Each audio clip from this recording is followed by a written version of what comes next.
Oh my God, I cannot believe I'm coming live like this. But you know what? I gotta come live. Um, I'm the kind of person, in case nobody figured it out, there's no point in sending me beauty spells. That's a dud. Why? Because look at how I voluntarily come online. There are some people who wouldn't get caught dead without makeup in front of people. Much less for people like myself who come in the public with makeup. Now, look at this, look at this. Let me see if YouTube is gonna actually notify me that I'm live.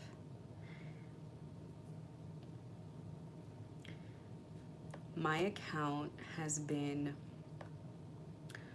more than tampered with. More than.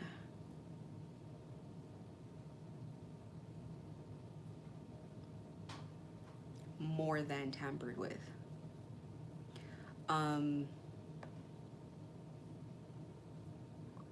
It sucks.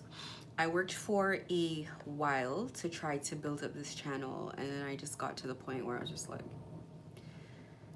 it is what it is. It is what it is.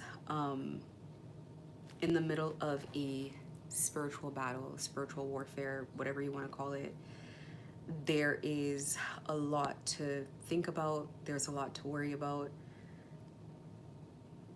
Excuse me, there's a lot to contend with all day, all the time. And so, I cannot always be worried about minor things or, you know, things like issues of engagement and stuff like that. It is what it is. Let me put relaxing music back on because I don't know how. Let's go back to what we were doing in the past because I feel up to it now. I feel up to it.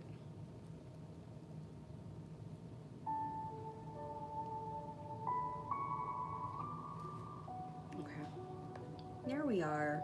I'm back. I remember what I went through to get this just to 200 to the 200 subscriber count, and how diligently they worked to try to destroy a platform with only 50 subscribers with like no one on it. So it says a lot about, you know, how important your messages are by the level of attack on your platforms.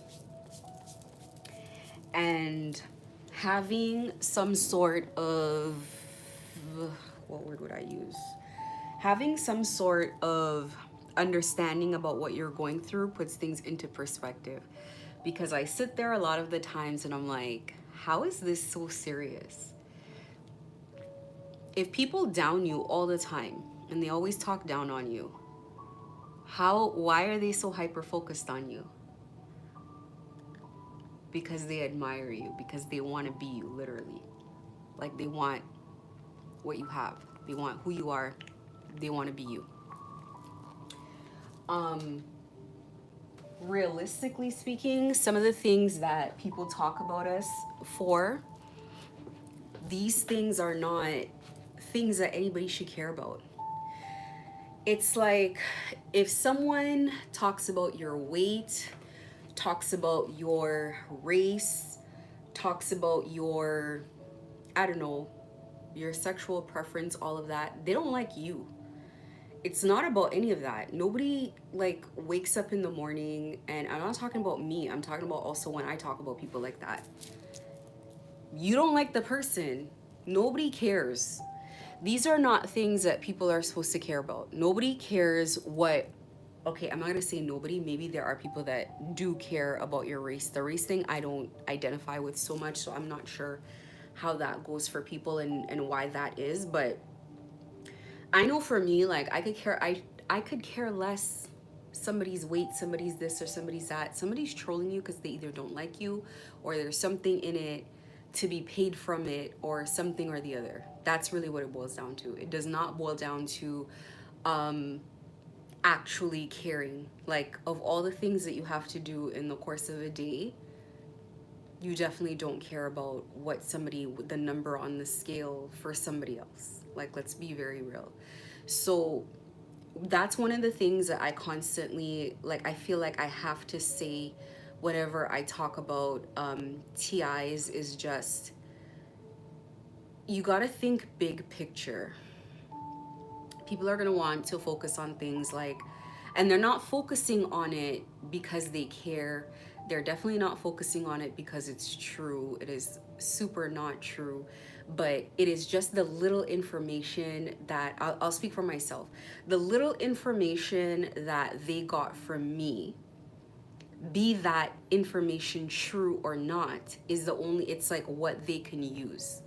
So when that doesn't work, then they're gonna use, like, they're gonna talk about other things like your features, and they're trying to make you fat and this and that. But truth is, none of that is gonna make a difference. Like, big picture, they high key, people high key know. Like, if you're a person who they can already see doesn't care, it's like you gotta throw something at the wall. And for myself personally, like, it's not that I don't care if, I gain weight. I do. I want to be healthy, but am I going to have low self-esteem for it? No. I'm just going to live my life. And are people not going to like me for it? No. Nobody's going to care. I mentioned something about, how I look as far as youthfulness, and then, they go out of their way to, like, do all these things and make all these ads about being old. But realistically, like, when launching on this, do people actually believe in their heart that this is gonna work? Probably not. I don't know, maybe they do. I don't know, I can't tell. But I don't think they do. I don't think there's a lot of confidence when putting this stuff together that this is actually going to work, or that it's actually gonna affect me. Doing beauty spells on someone who comes online with no makeup and their hair like this and goes outside like this is, again, probably one of those things that's gonna not work. As like, it is what it is, because clearly I don't really care myself. And it's not that I don't care about my appearance, it's not being lazy, it's just that that's not what I lead with. Now, if I want to be like whatever everybody else is doing, that's also not difficult to do as well. But the fact is, I don't care. I want to say, like, I want to give all these excuses, but the fact is I just really don't care. Because I don't, and I don't think people care. I don't think I need it. I like what I look like. I'm okay with how it is. And I think that people need to, when you're going through this, you cannot see yourself through the eyes of people who literally are not even personally invested in whether you like yourself or not. Or maybe there's one person or a couple people with mental illnesses that, like, they personally get a kick out of it. But I don't, it's like, these people are being paid. They're not going to even remember your name. They probably, reference you as that girl, or things like the fat one, the purple one, the green one, the blue one. It's not like, you can't see yourself through the eyes, like, you can't take it seriously is what I'm saying. You can't look at yourself through the eyes of people who genuinely, they're doing this for money.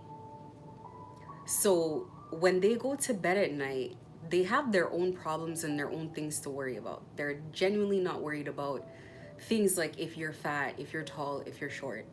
And on top of it, you have to look big picture. You have to look at yourself and say, yes, people may be saying this or that about me, but what do I actually have to get done today? What do I need to get through this month? What is my year gonna look like? Because people are always gonna talk. And when they talk, it's momentary. It's like, in the moment, they're gonna say something. And you cannot take it seriously. They're doing it on purpose. The thing is, You were being gang stalked long before you recognized you were being gang stalked. You were being targeted long before you actually recognized the targeting. I look back from the very beginning of when I came out with my business, and that's when I started being targeted. But I think a lot of businesses get targeted like that, and they want to pull people in with the fake friendships, the abusive friendships that come in with gaslighting and belittling and gossiping and all of that stuff. So it's like a nice and nasty situation. Say one thing nice and 10 things nasty, and hang on, and every time someone pulls away, you put the fake friendship mask on and then reel them back in, and this, that, and the third. Like, it's not even personal. Like for me in my city, it happens every day, all the time to people. It's not personal. They just run through people. This is how they get paid. This is how they build their lives. They've tried to come at me time and time again, and this last time was the time that they decided they were gonna pull out the big guns. And it's like, it is what it is. It's going how it's going, and that's unfortunate. But yeah, before I move off of this point, and I'm probably gonna end up coming back on this point because it is one of my points to talk about. Look big picture in this situation. Don't, like, I look at things like, were I to get acne, were I to get sick, were this to happen and that to happen, it wouldn't actually have the result that people think. And so maybe it's just something at this point just to prove that something can be done. But would it stop me from coming online? Would it stop me from doing the things that I have to do? Absolutely not. No. And sometimes it's like, like understands like. So, if you're a nasty person, you understand other nasty people, where they're coming from, and, how they think and their motives behind things. And, when you are very, very different from the people attacking you, they don't understand you. Like for me, today I was thinking to myself, pulling back, when there's this, when people say things, like, I'll speak for myself. When I say things, if I say people here are doing nonsense, and I might talk about, like, maybe I don't know, the kind of spell work that they're doing, or they were doing in the beginning, right? I mean that. I'm not just like trolling. I may say it in a way that, like I'm laughing at it, but I mean that, because it's people who are bullying through things like sending like headaches, or like, manipulating, like trying to make people fall asleep, or not have enough sleep in the night, or get a skin condition, break out in acne. It's like nonsense, right? So you think about it, like, imagine like you are an employer hiring people, and someone doesn't come to work over a headache, or someone doesn't come to work over acne, or someone doesn't come to work over, I don't know, insecurity or something like that. How long would they last in your business? It's like, you got to look at it like that. Like, you cannot step out of your life because of things like people following you around, things like people, playing with voodoo dolls and stuff like that. And I'm not saying it's not irritating, but that's what all it should be, is irritating. It should not be anything beyond that. It should not be like, oh my God, I'm sitting there defending myself and crying over this, and like having a hard time because somebody's talking about my weight, or somebody's talking about, like, somebody who respects you should respect you at any weight. People who care about you, embrace you, support your whatever it is that you're doing, don't care about what weight you're on. Even as I'm on here right now, sending evil eye for silliness. It's like, it's just annoying. It's not, honestly, on a scale of like effectiveness, it's like barely a 1. It's just aggravating. It's not, it should not be any more than that, because it's like, I've noticed almost like this mental beatdown of targeted individuals where they start buying into this stuff, they start believing this stuff. You have to have respect for people to have respect for their opinions. It's like a psychological thing, it's not even like your choice. So if you don't respect a person or a group of people, it doesn't matter what they say. You got to get yourself to that point where you look at what's happening around you and you look at what people are saying, and you have to ask yourself, are these the kind of people that I would want to associate with? Are these the kind of people that I have respect for? And if it's not, then it really does not matter what people think about you. These people anyway, not these people. And to me personally, there's no people that I care what they think about me, because as soon as your thoughts are wrong, I look at your judgment as being off, and I correlate that to a couple other things, and it's like it just flushes down the toilet. I could care less. Be a better observer. Like, you cannot let anybody into your mental space for you to think lower of yourself than you know yourself to be. So you have to start, this is at the nucleus of who you are, is what you think, is what you're working on, is how you groom yourself, it's what you present to the world. And when you present that in a very obvious way and people go out of their way to believe something that is not there, or even the exact opposite of who you are, like imagine you are a very intelligent person and people are telling people that you're stupid. Why would you even entertain that conversation? You just have to put distance between yourself and people that think that way, or, you know, would even repeat that out loud. Even if that's something they want to believe on the inside, it's so embarrassing that they said it outside. Because to any rational person, they're gonna step back and be like, you're envious. Are you okay? What happened here? How did you come to this? This doesn't make any sense. That's how people are supposed to reason. If you cannot, you know who you are. You already know who you are. And you know that's not how you present. You know that's not what people know you to be. You know that's not how people think you are. You can't take it seriously. You legit just have to be like, oh well, and move on with your day, and don't spend too much time on that at all. And I know when you have a pattern of behavior of caring, that it will be difficult to find a new way of thinking. It will be difficult to put it into action, but you have to discipline yourself always. Any new skill is getting up and falling back. That's what this learning a skill is about. We like the getting up, we like achieving it. We don't like backsliding and falling back into old behaviors and getting up again and getting up again and getting up again and getting up again. That's what I call getting back up the horse, getting back up on the horse. You gotta keep falling. You keep falling into it.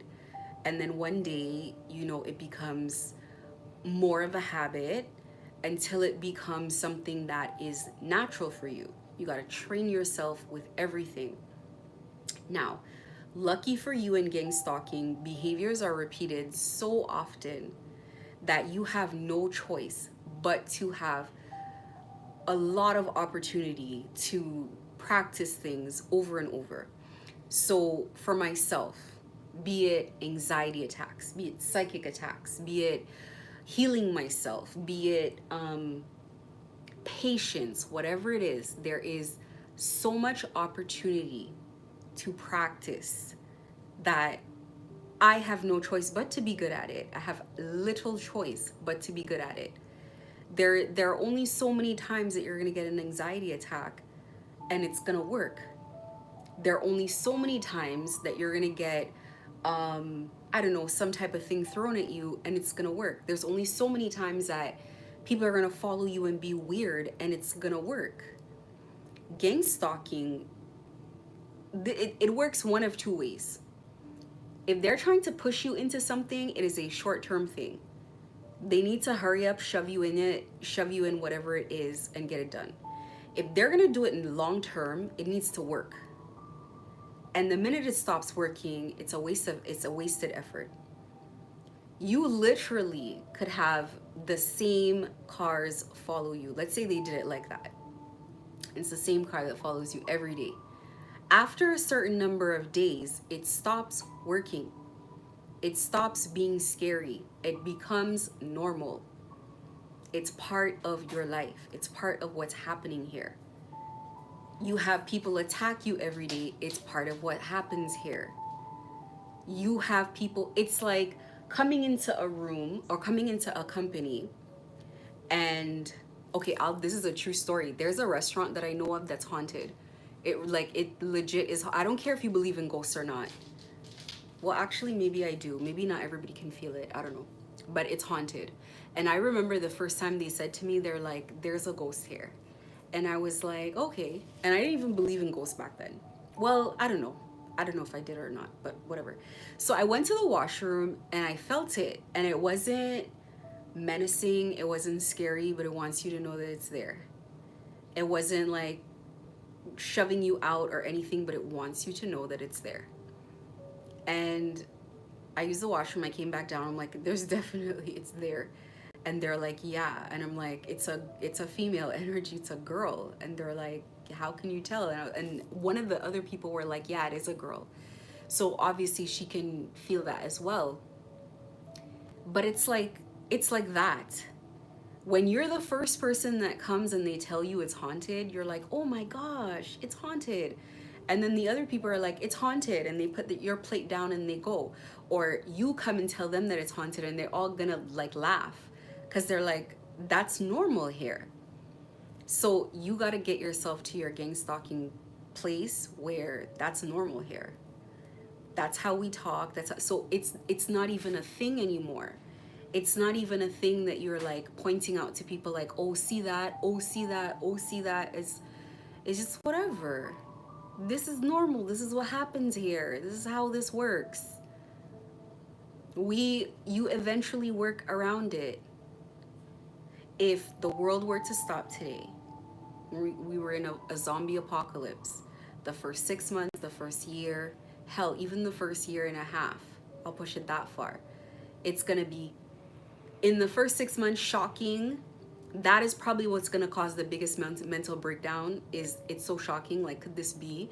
This is huge. Like, this is such a break from reality, the reality that you know. The first year, you're trying to adapt to it, but you're probably still asking yourself, like, when is this gonna be done? Into the first year and a half, it's just gonna be whatever. By the 2 year mark, you're like, your muscles, and you have developed all the muscles in your body, running, fighting. You guys are probably having babies in this apocalypse at this point. You guys are raising families in this, having pets. You've probably trained some of these zombies. You're tying them outside of your house to guard your house. But in 5 years, you're innovating. You guys are, setting laboratories up again and testing zombie blood and like doing all of this.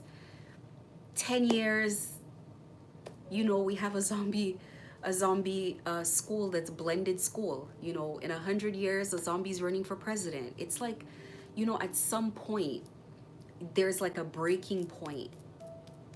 A breaking point. I don't know why break even came to me as like a term they use in like calculating financial formulas, but there comes a point where it just is what it is. It just is what it is. You cannot go 9 years still being shocked by gang stalking or still having the same like heart palpitations or this still being some sort of like huge craziness. It just shouldn't be. It shouldn't be. It's at best irritating. But the shock, the anxiety, the fear, first of all, let me explain another thing. You got to work that out of you from the very beginning. It's not just waiting naturally for it to go away. If you wait naturally for it to go away when you have that size of group of people working together against you, then it's going to take longer. You got to work it out of your system. I've been working that out of my system when it was massive groups. Just gliding through it, walking through it, stabilizing yourself, calming yourself, rationalizing it to yourself, looking at it for what it is. Come on. at some point, you know, you gotta say to yourself, what's gonna happen anyway? If they were really trying to, like, you know, be murderers, they would have already done that. Nobody, it's cheaper to pay someone to take you out than to go through all of that. They're doing that for torture purposes. This is to torture you. This is to bully you. This is not because, I mean, they would like for you to take yourself out, but this is not what people come together for. People think it's, they get them into a childish mood and they think it's like harmless, but they don't understand as a group over time what can happen to a person's mental health if it goes unchecked. So I would say, when you're going through gang stalking, I can say it now, of course. In the beginning, I was like, oh my God. But from where I'm sitting, it's kind of like, thank God it's gang stalking. Could have been worse. Could have been way worse. Could have been way worse. You know, this is supposed to be covert. I think my situation's a lot different because my situation, it's like, you know, when people get desperate, they stop hiding their hands. They want more attention. They want you to be scared. They want to start maybe threatening and doing things like that. But I mean, outside of that, it's supposed to be covert. You're not supposed to know that you're hacked. You're not supposed to know like how they're tracking you. You're not supposed to know everything behind the scenes. But I also don't think it's not supposed to go as long either. It's not supposed to last as long as it is. It's supposed to be short and sweet. Get you in line or back in line, whatever the case is, and move on. Once you start showing strength, once you are not afraid, and fear is the thing that the spell work feeds on. It feeds on fear. And that was very apparent from day one. They need you to be afraid. So if you're not afraid, there's an issue. The fear allows you to give up control. The anxiety destabilizes your decision-making abilities. You start making silly decisions. You destabilize your own mind by allowing these feelings to fester too long. Too long afraid, too long anxiety, too long in depression, too long in the shock state, too long in fight or flight. And so it's flooding your body with hormones, and these hormones make it easier for you to fall sick. So if you're projected all this dirty spell work to fall sick, and you're not cleansing, and you don't pray, and you don't do anything, yeah, for sure, you have a recipe for disaster. So you gotta learn how to walk through, gang stalking. Because if you don't know how to be a TI, if you don't know how to be a new age TI, the new breed of TIs, I promise you, you're gonna suffer like our TI ancestors did, the people who came before us, before there was technology and they put actual trackers on their car, before there was a means to come on here and give information so that people could know what's going on. Could you imagine what people went through being gang stalked before technology took, you know, the turn that it has now? So I just want to say, we are the new breed of TIs. You got to be the new breed of TIs. You cannot expect to do the same thing all the time and get a different result. You got to think to yourself, well, why don't I want to pray to something outside of the religion or what I've been taught? Well, maybe it's what people are going to think. Maybe it's me. Maybe I'm going to have to challenge my beliefs. Maybe all of this is just all too much at the same time. But I want to say to you, do you think that they've never gotten people who believe what you believe? Do you think that they have nobody there who believes all of what you believe wholeheartedly and with more of a devoted, pious heart than you do? And where are they? Stuck. So you have to challenge yourself, like, what am I going to do differently? And if you look at it kind of like a zombie apocalypse, in a zombie apocalypse, the people who start are the first ones in the apocalypse. Like, they were adults or whatever age they were when the apocalypse started, and they were the first wave, the first fighters. It is shocking, it is scary, and it is difficult. And as they have children and their children have children, and this is just all they know is an apocalypse. So they don't call it an apocalypse, they call it home, they call it normal. They're born at war. So they wake up in this and they listen to their parents say, when I was your age, or when I was this, do you know what I went through? Do you know what happened to me? And they're gonna be like, they're gonna be rolling their eyes like, whatever. It was not that bad. The zombies were not chasing you. Oh my God, grandma said that the zombies were chasing her. They were not chasing you. But it's like, no, they weren't like that in the beginning. No, they were, they probably, it probably is the same breed of zombies, but it felt so chaotic when it was you, because nobody had ever seen anything like that before. But now for your kids, they could care less. They have zombies as pets. They have zombies that clean their home. They have zombie memorabilia, whatever. It's like part of their culture. It's part of their life. They don't see it in the same way. Their first sound that they heard was a zombie growling. They had a pet zombie. They like them. For you, it might be wild and outlandish, but this is how it works with generations. And so the more we talk about it, the more we educate people about it, that it happens, that it is possible, you know. And I said this from the beginning. I didn't come on here and give messages from a place of like, oh my God, crying, I'm so sorry for myself, whatever, because that's just genuinely not how I felt. Also, I also figured the stuff that I'm saying, for people who haven't heard it in this way, would probably make them panic. I am very familiar with telling people about what I've gone through and their face being in terror, because they're like, what did you just say? And trying to laugh it off and make light of it, and they're like, that's not funny. So it was how I felt, to be honest with you. It did feel to me funny, because every time I try to take it seriously, it's like I can't. It's like a gong show. I cannot take it it's like I literally have to, like, even people who have been around me who have seen weird things, I'm like, look at that. And we're both looking at it like, that is not gonna make me afraid. I think this is ridiculous. Anybody looking at it thinks this is ridiculous and does not understand the thought process that laced it together. Like, how was this the decision that would make sense? And there are too many events like that where I am just, so I couldn't take it seriously. I thought it was incredibly childish, and I thought it was something, you see, but I had to graduate to that level as well. I did. In the beginning, these things seem like a distraction to you. You're distracted by this. Let me give you guys an example. You know, we pray as a family, and when we pray, it's like this energy doesn't want the prayer as a family. If I pray by myself, it's whatever, but as a family, it's an issue.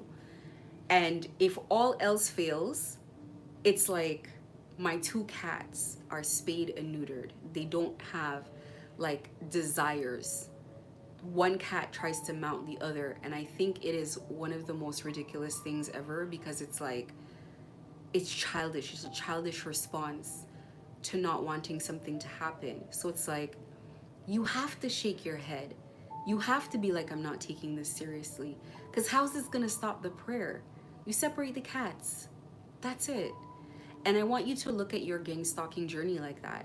Whatever this distraction is, just like diffuse it and go right back to whatever the hell it is that you're doing. Just call it a day. Just diffuse it and go back. It's a distraction.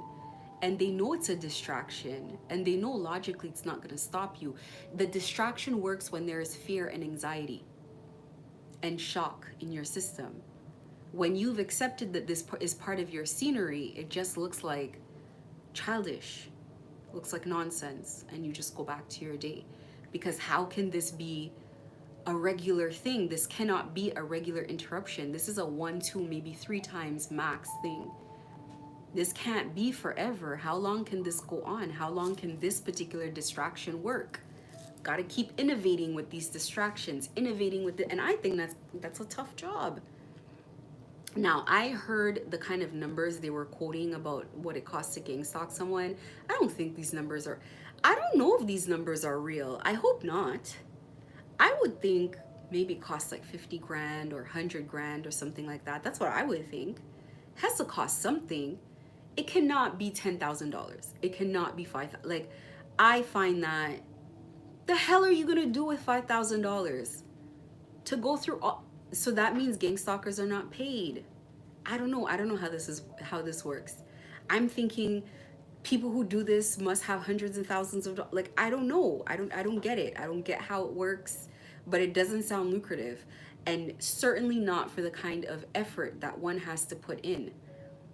Not for that kind of effort. Now, I don't think all gang stalkers get paid. I definitely think that they rope people in and have friend groups of like people who are childish, and maybe a couple people get paid and most people don't, maybe something like that. But there is no way in hell that you're telling me that you can have people gang stalked for 10K.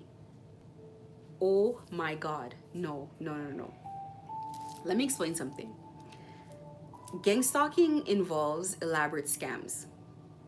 So let me give a story. There is this Nigerian airport that they sold. It was in the media. I think they sold it for, I don't know, 300 million, let's say, or something like that. And no airport existed. They didn't have so they went out of their way. They made a presentation. They did a detailed film showing the airport. They drafted up documents that looked perfect. Like, they did everything they could have. The buyers didn't actually visit, and then they found out there was no airport, and the scammers ran off with the money. You would think, and some people would be like, well, why would you buy an airport without seeing it? Because you wouldn't think that at that level, like people going that far, you wouldn't think.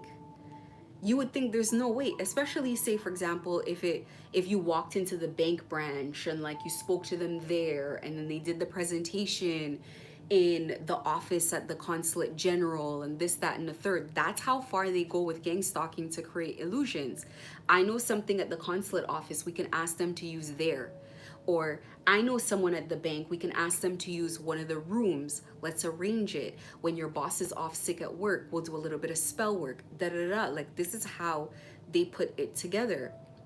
Now, you would say to yourself, if you can hack phones, computers, if you can put up web pages, if you have influencers, if you know anything about engagement on social media, why don't you build your own thing? You are an expert in every single part of what it takes. Why? It doesn't even make sense. And over time, because success is slow, but over time, you'd be doing 10K a day. Forget a week. A day. It just takes time to get there. If you have the ability to network and get it, like, why? You could do all those things for yourself. You don't need another person's business name. You don't need another person's idea. You don't need any of that. You can outsource the entire thing. You know how to negotiate. You know how to get people to do things for free. That's the part that doesn't make sense to me, because you could have figured this out for yourself. Not that tough. Always in other people's business, you can see how other people are doing it. And then thinking to yourself, it's not groundbreaking. I don't get, what about this is so groundbreaking that. So do it yourself. I don't understand the destiny swapping, because they go very, very, very, very far to try to take things energetically from people who are on the ground figuring it out. They're not even who they are supposed to be yet. They're figuring it out. So that's literally what life is all about. When you follow your own path, is figuring your path out, figuring it out, rather than come to this kind of dead end with your own life. And if you, as a TI, hang in there with your situation, it has no choice but to be a stalemate. None at all. If you look at spirits, how spirits work, spirits operate as if it's just a matter of time. Spirits are so patient, it's kind of like, I don't know. If you really think about it, it kind of makes you nervous. Why are they so confident? Spirits are extremely confident, and they stick at whatever it is, and they operate as in it's just a matter of time. Also, too, they have advantages. They don't need to eat, they don't need to sleep, they don't need to pray, they don't need to clean, they don't need to work out. Their whole entire and their multiple places all at once. Major advantage, right? They know the future, they know the past, they know what's possible, and it's like they almost calculate things like a computer program. So spirits know, they know it's gonna get done. They can tell you when it's gonna get done. So it's kind of like, if spirit tells you that something is going to be a stalemate, or something's going to, you could take that to the bank, cash it, spend it before it even hits the bank. Like they're very serious. If you as a TI just decide that you're not budging, that you don't care, and you know what your bottom lines are, there's no, what is, how they're going to throw everything that they have, they're going to keep innovating, and they're going to keep doing it, and one day it doesn't become your problem anymore. It is no longer part of the forefront of what's going. It's no longer ahead of you. It does become behind you. It does become the background. So when you keep thinking, when is it going to stop, it stops mattering when it's going to stop. It stops mattering when, because you expect every single day that this is what happens. Every single day.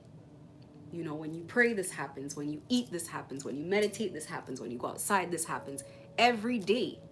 It's the same song and dance. Every day. Every day. And maybe it works for some people, but I mean, at some point, hopefully everybody gets to a point where it's like, this is what happens. You know, as human beings, we have an ability to adapt. Our body even adapts. Even if you were sick with something, after a while, whatever used to irritate you in your sickness becomes normal place. I used to have a cold that used to bother me, and like I couldn't breathe through one nostril, was so bad.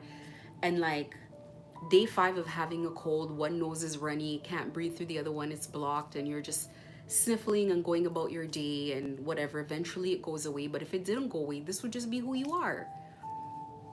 That's it. That's where you want to get to. You want to get to the place where this is no longer shocking. You want to get to the place where whatever people say about you, it is what it is. If it's true, great. If it's not true, oh well. And that's it. Like, it's nonsense. A lot of it is nonsense. A lot of it is reaching. A lot of it is honestly very immature people sitting together, just figuring something out. Just saying something to say something, like Beavis and Butthead. Like, we should talk about their da da da, and they're like, yeah, ooh, and then they come out and they say it, and you're like, what? Who came up with this? I'll give you guys an example. And I know this stuff is so ridiculous. It's so crazy. They have this thing about like making me feel old. And I don't know if that's because of the envy that I don't look my age. I don't know what that's about. But actually I do know what it's about. I'm not gonna go into it. But I remember I was doing dress reviews and I was figuring it out, and I'm not a camera person. Honestly, I don't even know how I got on camera. Honestly, it's not my, oh my God, it's irritating, to be honest with you, that I have to embrace this. If I could, I would be behind the scenes. I've always been behind the scenes with everything that I do, because I don't like the attention. People lose this when they come around me. I don't care how anybody wants to say that. They're gonna say it's your ego and whatever. Okay, I have evidence now. People go crazy. They could have more money than me. They can think they're better than me. They could think their skin colors, whatever it is. The envy, the seething, it becomes their personality. Now, they drink me, they breathe me in the air when they wake up. I'm all they think about when they wake up, when they go to sleep. It's me, me, me, me, me. Why would I want to be on camera? Why would I want to irritate people's spirit like that? So I don't like it. Anyway, I was doing my dress reviews because I'm learning. I'm like, okay, well, what's gonna work? What do I talk about and whatever? They went and got this older tarot reader, and I recognized her as a tarot reader. They got one of their little fake readers who's maybe in her 70s or 80s, but you know, maybe she might be in her 50s. I don't know. Some people look off. And she did a whole dress review and whatever. And I guess this is funny to the group, but for me, I was like, who would see me and think I'm old? Maybe it's funny in that way, but in the way of like reality, like it's supposed to hurt because there's an end result. Always ask yourself, to what end?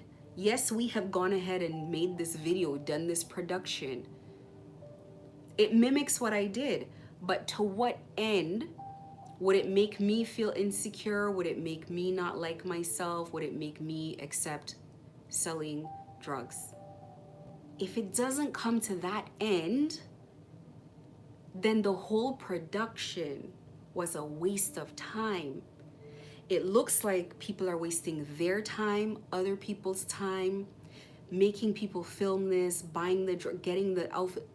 It just is a waste of effort. It's like going out of your way to type up a paragraph and the person reads the first 3 sentences and blocks you. It just makes you now feel dejected. It is pointless. And it's just gonna trigger insecurities in the people that did it and make themselves feel dejected. And these are adults making these plans. These are people with so-called businesses. And there's a reason these businesses are failing, because these weren't real businesses. These were Ponzi schemes. These were front operations. A real business can take a little bit of a beat down before it goes down. It could take a lot of a beat down before it goes down. A business that was built on, you know, actual internal processes, surviving. Somebody might come in and snoop on the inside and be like, oh, that was nothing, that could, anybody can do it, but they don't do it. They can't do it. They gang stalk, they destiny swap, they do fraud. They have their actual business is in crime and debauchery. So these are not real businesses, these are front operations. And this is why they're not making money. They will blame somebody and say it's spell work. They will blame this and blame that. But the reason it can't work is because they're stuck in a quagmire they cannot get out of, and they cannot focus on the other crap that they're doing, and probably shouldn't focus on it right now because the police are watching. So these are the kind of things that people blame other people for their own issues. And once you cannot sit down and look at things for what they are, of course you're going to be in an issue. Of course you're going to be in an unending nightmare that you continue to make worse, because instead of saying 1 + 1 is 2, you're debating that 1 + 1 can be 25. How, if what I'm saying, clear all of this stuff out. You're not dealing with, I see too often like TIs constantly try to like, I don't know, it's almost like, I was like this in the beginning too, trying to rationalize it, trying to make it make sense. It's not going to, and it's not gonna feel that way because it doesn't make sense. It shouldn't even be, it shouldn't happen. When you actually explain to people what gang stalking really is about, you're gonna lose people. The truth of it, you're gonna lose people because they have to accept that it's not actually about following people. It's about things like destiny swapping. It's about things like, you know, enacting revenge on people. It's about things like putting people into organized crime or trafficking, human trafficking. That's what it's about. Like, you know, you have someone that you're pimping out and you don't want them to get out of that lifestyle, so you have to break their life, and whatever they try to move on, you try to destroy everything around them. That's what gang stalking is about. Gang stalking is really truly not about making you feel insecure. You know, I used to always think to myself too, because I had these kind of people as customers, like, why are they so insecure? Why are they like that? Why do they get all the surgery? Why do they like, you know?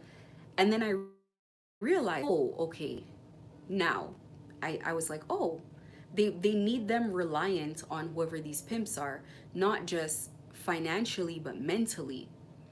They need them mentally imprisoned. So it starts making sense. And then now they're doing that to normal people. And you as a normal person now, your self-worth is hinging on what this random group of people that you don't know think, or maybe people in your social network that don't have respect for you or don't have enough compassion or real like love for you. Now they're talking about you, making things up, making you insecure, beating down on you with these things that are nonsense. It's not just lies. Lies are lies. Like if somebody says like you did something that you didn't do, or something that can, you know, land you in problems or whatever, fine, that's lies. But I'm saying this is nonsense. Like this kind of stuff, you got to travel light on this nonsense. Get rid of that out of your even like orbit. Get rid of whatever people are saying about you. Just get that out of the way. That does not matter. You're facing spell work, and you know, let's say you're gaining weight or you're not looking your best or whatever, you're handling that. Okay, I'm not gonna say, I don't want to be insensitive, I'm not gonna say who cares, because people do care about their appearance. You look good, you feel good, right? But at the end of it all, how does it change the price of rice in China if you gotta get up and go to work, if you gotta figure things out, if you gotta like, you have kids or you have whatever, like this is what's important at the end of the day. If you have a partner that leaves you because you gain weight, you never had a partner. It's not that you don't have a partner, you never had one. That's not a partner. People should not, like, that's what it boils down to. We're talking about basic maturity, being mature. If you have somebody who now is not attracted to you anymore because you got acne, or because, you know, like something happened with you in whatever way, where is the familiarity? Where is the attachment, the emotional any of that? That's not what relationships are built on. And it's not to say that it wouldn't be an issue for you, you wouldn't feel insecure. Maybe it might change a little thing here or there where they might be like, okay, we got to help you take care of this, but it shouldn't lead to like the dissolution of the relationship, is what I'm saying.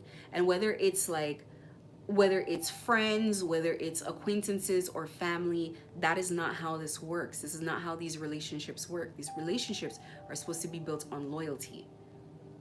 So again, not big issues. Some of this stuff, not big issues.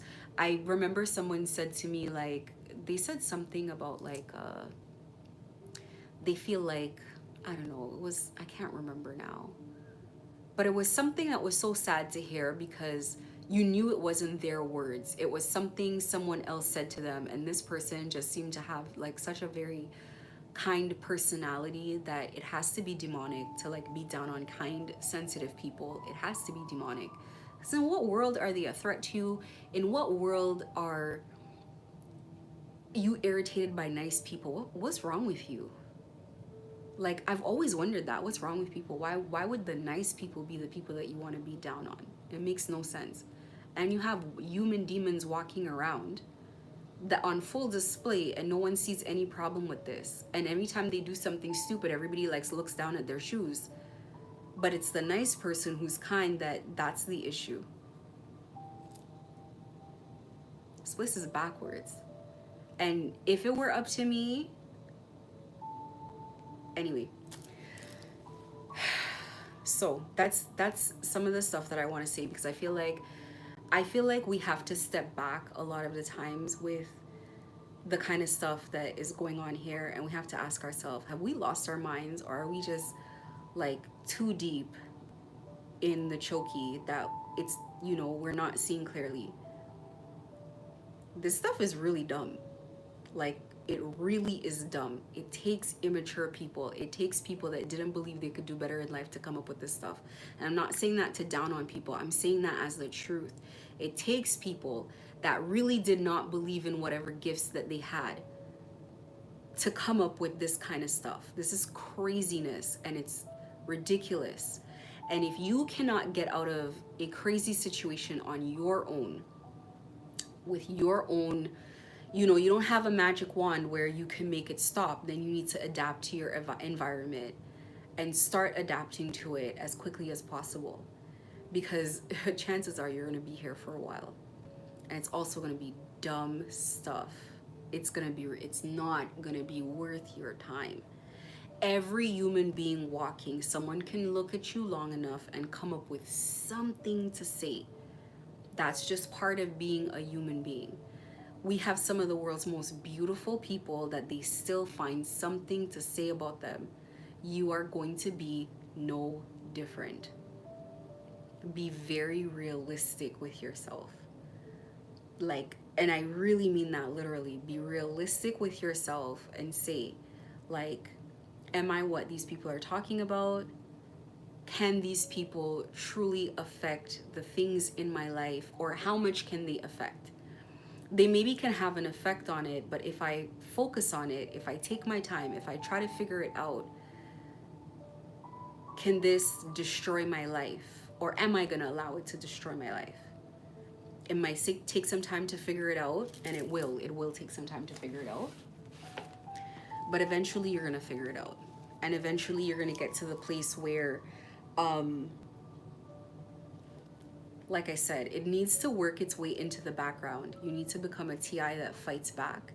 You need to become, not just like survives and endures, but fights back. You need to get very strategic about your walk as a targeted individual. Strategic. Things need to make sense. To what end? Why are you doing something? Then you need to figure things out. If you're a pen and paper person, maybe write it all down. These are the things that bother me. These are the things that affect me. These are the things that stand in my way, and start hacking at these things one at a time. Get it done. Get it done. Don't let anybody rush you. Don't let anybody make something a situation to panic over when it's not. Do things at your normal pace, whatever pace makes sense for you. Stop taking advice. Think for yourself. Stop letting things affect you.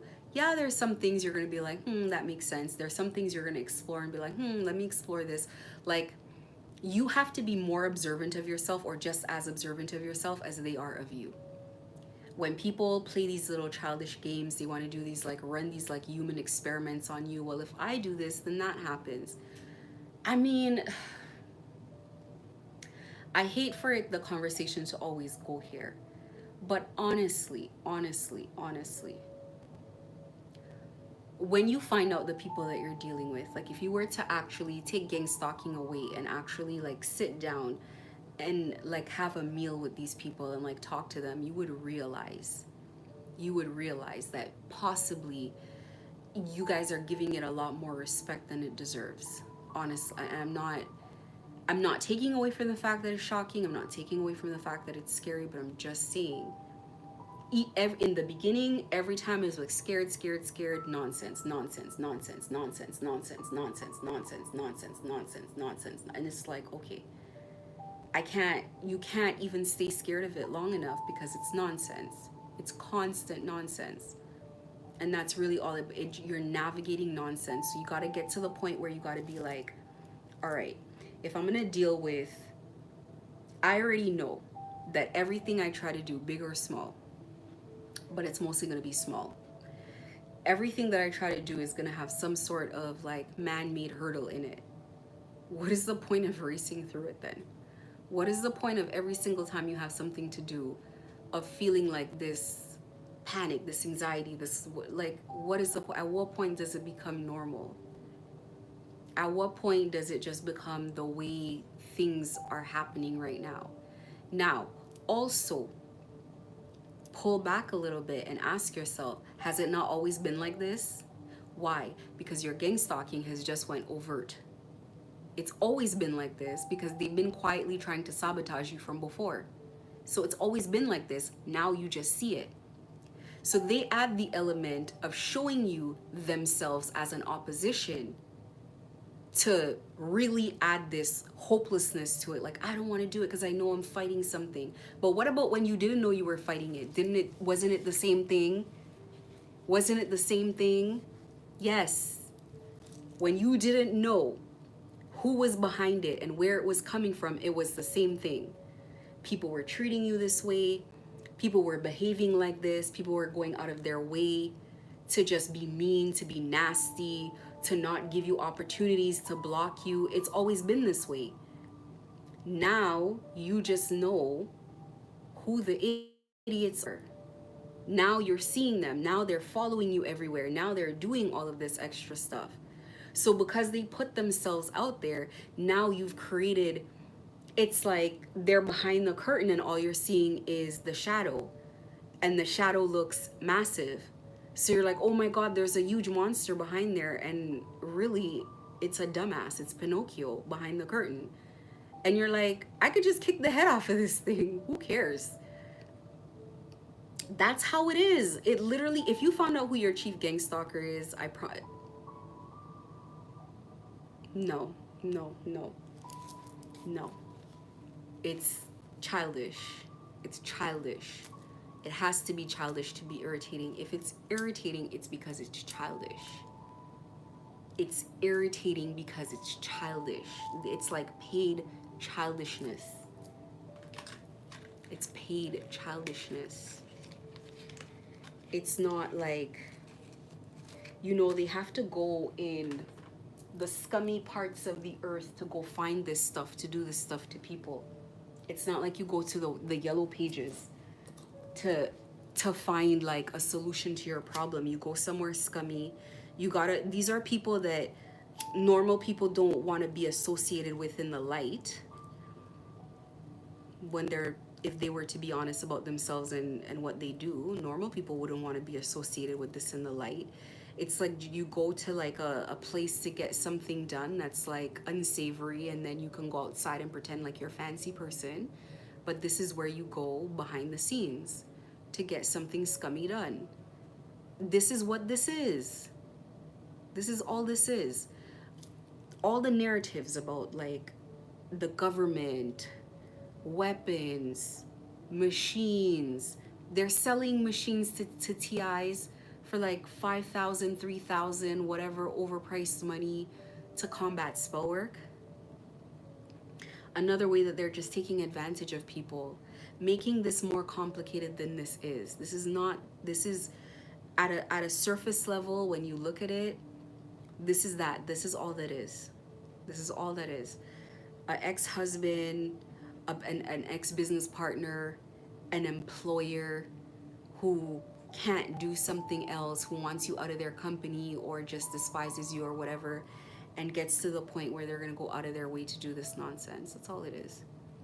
Now, when you look at the practitioners and the stuff getting it done, then it gets a little bit deeper. It does get a little bit deeper. In my case, it's a destiny swap. I don't think it's always destiny swaps at all, but a destiny swap is a really good way of trapping someone in a situation. A destiny swap, soul ties, soul bindings, when they do that, it's a good way to A, steal from you, B, trap you in a situation that is gonna be lifelong, that you never come out of. All of these things, that it can always access your energy, no matter what country you go to, whatever it is, like, you know. So it gets more complicated on the spiritual level, but like as far as like on the surface level, it's childish, it's juvenile. And I'm not saying that you're going to be able to like just walk through it initially, but the point is to handle it spiritually so that you can just walk through the rest of it. It's not going to be your nightmare. It's going to be a nightmare for somebody when you reverse it, for sure. It's going to be somebody's nightmare, just not yours. Just not yours. As it should not be, because it's not your nightmare. It's not your problem. Whatever deals people made when you weren't there to gang stalk you and to have you in fear and to ruin your life and to take everything from you and to make you frustrated and make you seem like something that you're not, etc., etc., you know, they ought to figure it out. And if they add the element of spirituality to it, then yeah, it's going to be a nightmare. Absolutely, it's going to be ridiculous when all that energy goes back, you know. So my situation, and this is the funny part about it, in my situation, it's almost like this is one of the things I wanted to bring up. So in my situation, not just my situation, I think a lot of people's situations, where it's almost like the harder the walk is as a TI, the more it's to your benefit. The more difficult it is, it really is to your benefit in some way. Not in some. Let me go through what I'm saying and then I'll get back to that. Where am I? I'm already at an hour. I don't even know how I got this long. Anyway, so let me start. This is a required path for some people. I cannot say for everybody because I don't know everybody's situation, but I can say for some people, this is a required path. This is a path that what would take lifetimes to accomplish, you can condense and get it done in a couple of years. It's kind of like saying, listen, and I'll tell you, do you know how much anxiety you would have to have in order to have, to be immune to anxiety? And I'm gonna use anxiety as an example. All of that anxiety that you felt in a short space of time that's made you immune to it, you would have to have years and years and years and years of situations to get you into that. So all of it got condensed with gang stalking. It got condensed. So it was like every day around the clock, you were being sent anxiety. And let's say over 6 months, 9 months, a year, you become immune to it because, again, it's just part of what you feel all the time. Plus, you may be actively working on it. Kind of think about it like that, but with everything else. So what would have taken time for you to ascend spiritually in this way, now condensed into a short period of time. As a matter of fact, so short in comparison to the transformation that's taking place that it's almost like a drop in the bucket. If presented to anybody out there and they say, you can, like people who believe in spirituality and who value this lifestyle, and you say to them, you can ascend and you can be whatever, you know, that ascension looks like, but it's gonna take this kind of problem, being gang stalked, being targeted in this way, but it could get done. I mean, it's gonna take a couple years still, but it's not gonna take a lifetime or a couple lifetimes, if you will. Anybody's gonna be like, that makes, sign me up. You don't know the full extent of what you're signing up for. You know, in the beginning, it's definitely going to be very challenging, but that's the point of how it's working. That's the point of how it's working. So say, for example, another example is, say someone says, listen, if you want to build the next Walmart, it's going to take 6 generations. It's going to take you working hard, your children, your children, your children after that. Like, you'll see companies and they'll say, we've been around 100 years. We've been around 50 years. 50 years. Let's say 100 years, 200 years. That's 2 lifetimes. If someone were to live 2, it could possibly be 3, depending on how long people live. So you have to look at it this way. Are my children really gonna like manage this business? Are we gonna lose it the second generation, or how's this gonna work? And then somebody says, well, the same thing you could have done in that many generations, you can do it now, but it's gonna be condensed, all of it condensed. It's gonna be very hard, but you have to endure it for a little bit, and then you can get all of that. You're gonna look at yourself and be like, what are you talking? Of course I'm gonna do it now. It's only when you're in the middle of it that you're like, what on earth did I sign up for? This is crazy. It's like that. You're on the right path. So when you sit down and you think to yourself, if it weren't for this person, I wouldn't go through that. If it weren't for that person, I wouldn't go through that. If it weren't for this mistake, if it weren't for that mistake, I have learned that there are no mistakes here. All the mistakes are designed. Let me tell you what I mean. Spirit depends on your ignorance. Let me tell you another thing. When you're ascending, there are things that you're going to say that are going to be wrong. Whether it's spiritual information, whether it's information about your situation, whatever it is, you're going to be wrong. And people out there are going to be like, you're wrong. Now, based on you being wrong, they're going to make an assessment of you. So say, for example, you have witches, witch doctors, whatever, looking at you. and they cannot see anything that indicates to them that you are this powerful person, they're gonna be their guards are gonna be relaxed. They're gonna take their guards down. They're gonna start something casually that becomes a war. They think it was gonna be bullying, then it turns into a fight, then it turns into a battle. Now it's in a war.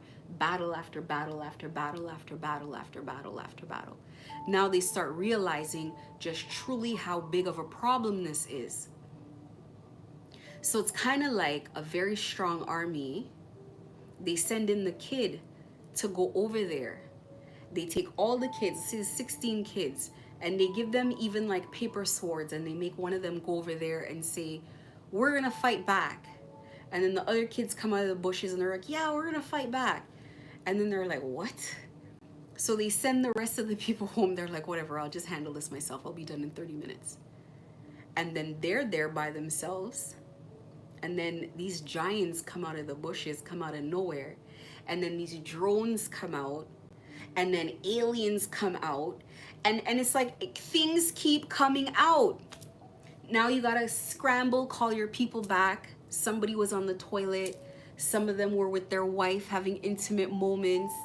So their energies, their life force has been drained already. They're not even prepared. They're not even in the mind frame. Some people have to leave the oven on, run out the house, like all kinds of things, because they were simply not prepared. And when you're not prepared for battle is not just about the fighting part. It's about the stockpiles, because the time that you're taking to fight is not time that you can work. So stockpiles are depleted, energy's depleted, morale hasn't been built. It's like a surprise attack. Of course, they never correct you when you're wrong. Spirit doesn't even correct you and say, no. Spirit just lets you appear very naive, very silly. And the worst, it's like people try to put you in like a box. So if you come off a certain way, they're gonna peg you as that. Using myself as an example, I'm a person who doesn't like to waste my energy.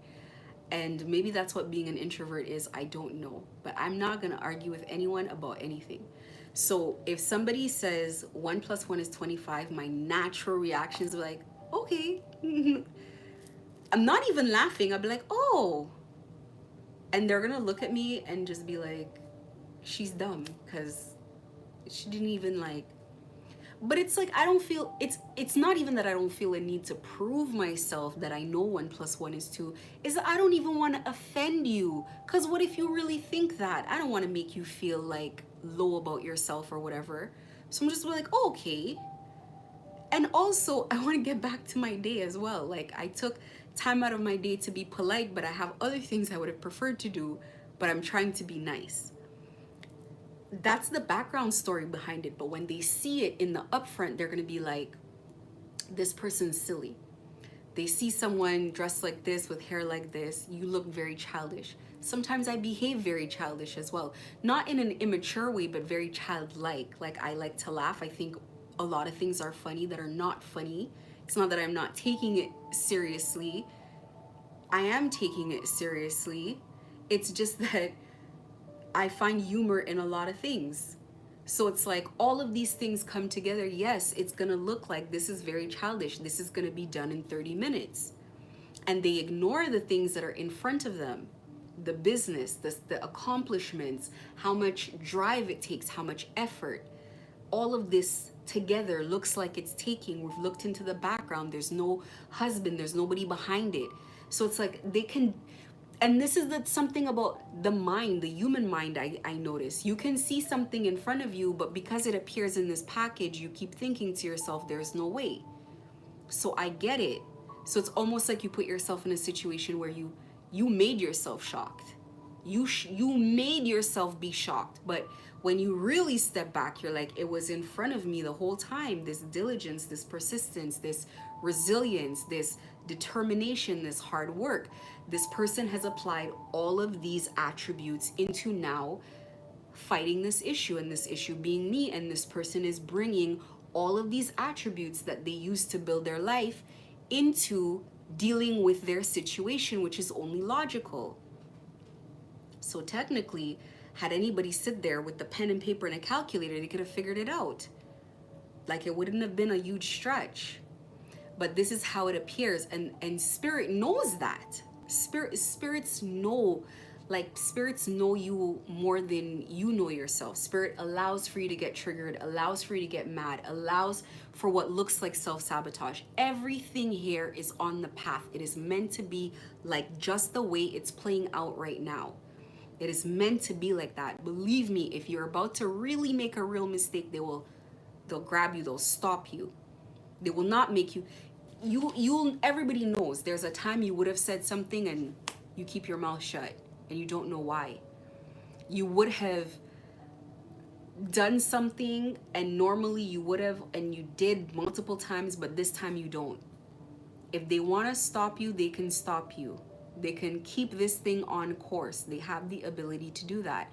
Therefore, there are no mistakes. You'll be lagging with an issue, and all of a sudden, just like that, it shoots right up and you take right off with it. There are no mistakes here. Everything here is meant to happen. You're meant to be fighting these people. You're meant to be experiencing this thing. You're meant to be taking these losses. You're meant to be stagnated in this way. Everything is meant to happen. So once you pull yourself away from beating up on yourself, thinking that you failed yourself in some way, that you've made some sort of mistake, that you've taken a wrong turn, if only I didn't date this person, if only I didn't make friends with them, if only I didn't meet them, if only they didn't comment on my posts, if only this, if only that. But you're meant to be here.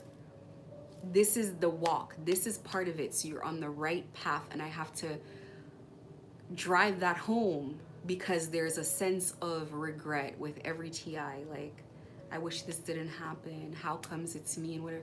Take your walk. It's on your life path. It's on your life path. There must have been something that you agreed to or something that made sense to get it done this way, to condense a process. So you are on the correct path as long as it takes and everything. And let me tell you something, you're gonna get tired of it all the time. You're gonna get sick of it. You're gonna be like, oh my God, blow the trumpet, like, get me out of here. This is so ridiculous. But it's meant to take as long as it takes. It's meant to happen in the way that it's happening, on and on and on. And I cannot, it's been shown to me, I've proven it to myself over and over and over again, that this is just, you know, in hindsight, you can see the benefits that you gain from this. I talk about, like, you know, the fact that I'm immune to these anxiety attacks, and I talk about the fact that I think it's a superpower very much, because imagine being in another debilitating situation or seemingly debilitating situation where you're getting a lot of anxiety and being like, just standing there like, I know this is scary right now, but I don't feel it. Like, I know, my brain knows that I should be panicking. My brain says, oh my God, what is going on? But my body is calm. That's a superpower. So in a way, it's like, oh my God, well, thank God. Because that would really help you manage some very insane situations that are going to come up, that you're going to come up against. And who knows what the future holds. And I always say, I feel like they hold us back from our future when we're not ready, because it's dangerous to give you the keys before you can drive. Before, not just to drive, but drive well, really handle what you're about to get into. So you have to take gang stalking as preparing you to handle what you're about to step into. You're definitely not ready for whatever it is that's coming. But also, I don't know why people want to steal this kind of a destiny to begin with. If somebody has to go through gang stalking to be trained for their destiny, what kind of destiny is this that people want? This, I think they only see the part about the car. Maybe they don't see the high-speed chases. Maybe they don't, I don't know, maybe, like, I'm trying to find an analogy. Maybe they don't see driving off the side of a cliff and the fire is engulfing the road behind you, or it's like a volcano erupting and you got to get out of its path. Maybe that's the part that they don't see. Maybe that's why you got to learn how to drive first before they put you in here, so you don't drive yourself off the cliff, so you get comfortable with it, you know. But maybe if people saw the monsters in the future, they'd be like, oh my God, you know, I don't know, I can make money some other way. I talk about the fact that it's destiny thieves. My God, I pretty much said everything that I wrote down here already. There's a cost to these kind of destinies. I've seen it. And not everything, it's you know, throughout every culture has these stories that they tell about people making pacts with spirits, and then the pact never turns out the way that it's supposed to, or the way that you think that it should. So one of these being, somebody will make a pact with spirit, and it'll be something like, then they realize, oh my God, I'm chained to the lamp, or I only have 3 wishes, or like, I don't know, whatever. I feel like the way that your path is set up once you get into gang stalking is, not only are you on the right path, and not only do you need the gang stalking to get through it, but it's the gang stalking is worked into the equation to get to the answer. So it's not like the gang stalking is a hurdle to the answer. The gang stalking is a part of the equation to get there. You need the gang stalking in order to get there. You need to know how to get through these kind of situations in order to get to where you're going.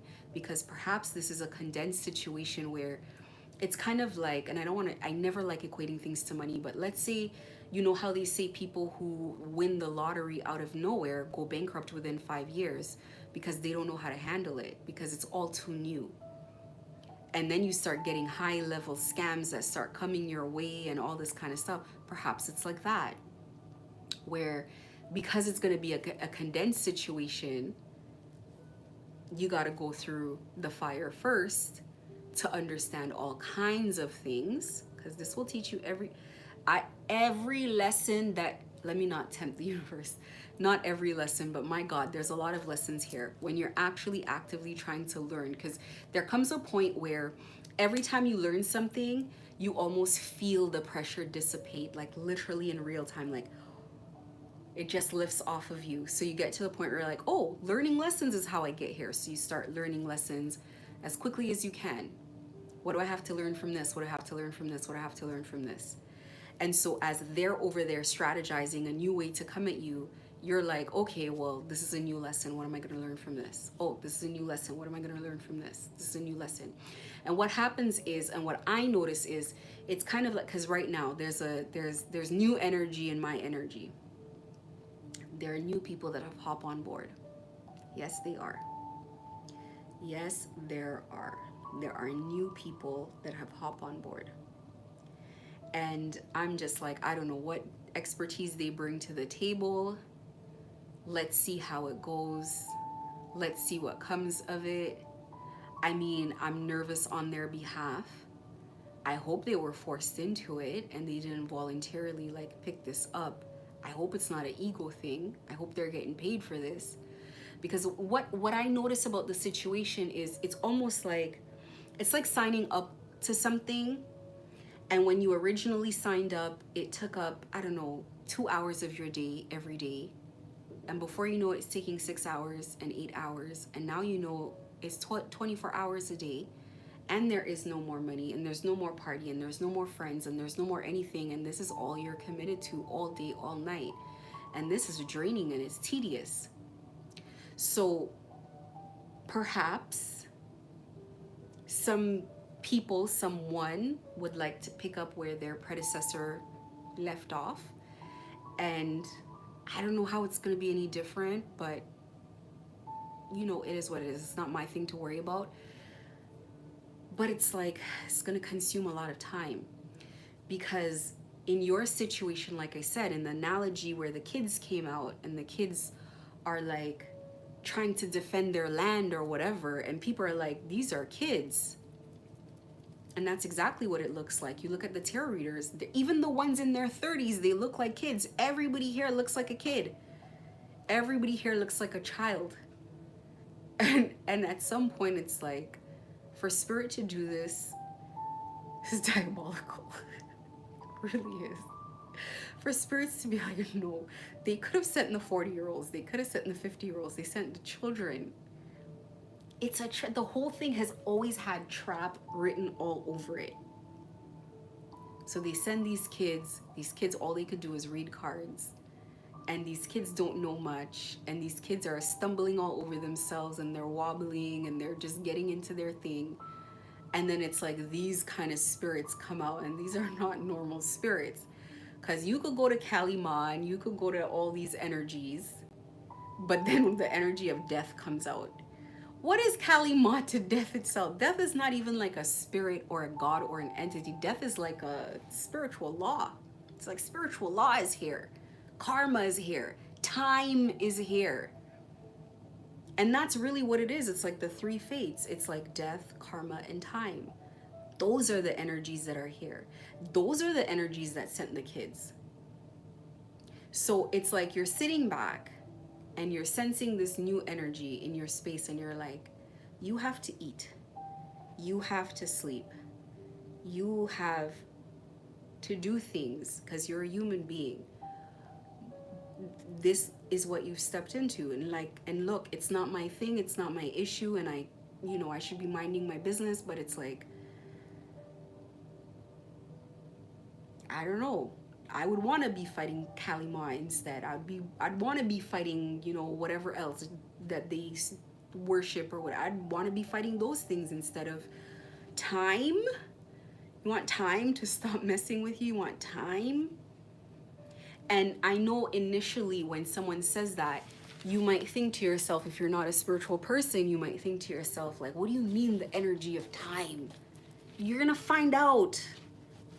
When time freezes on you, who do you turn to? Where do you go when time in your life freezes? Your life freezes in place. No cycles, no more cycles, no more participating in cycles, nothing cyclical, just here, right here, not moving anymore. Stuck right here. And stuck right here, and the rest of the world is moving past. Withering right here. A death reverse. That's death reverse. Right here. Not going anywhere. Because you need a death to have new life. Nothing is dying. You're staying right here. Where can you go? What cleanse can you get? Who can help you? And then everybody that steps in to help you turns into stone with you. Right there. Trapped right there. This is, so anyway,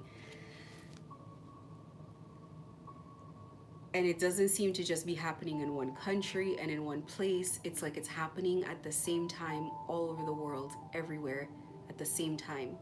They're going through the same phases together, so much so that the messages can be collective messages and apply to so many people all at the same time. So it really is looking like you were part of the cleanup job.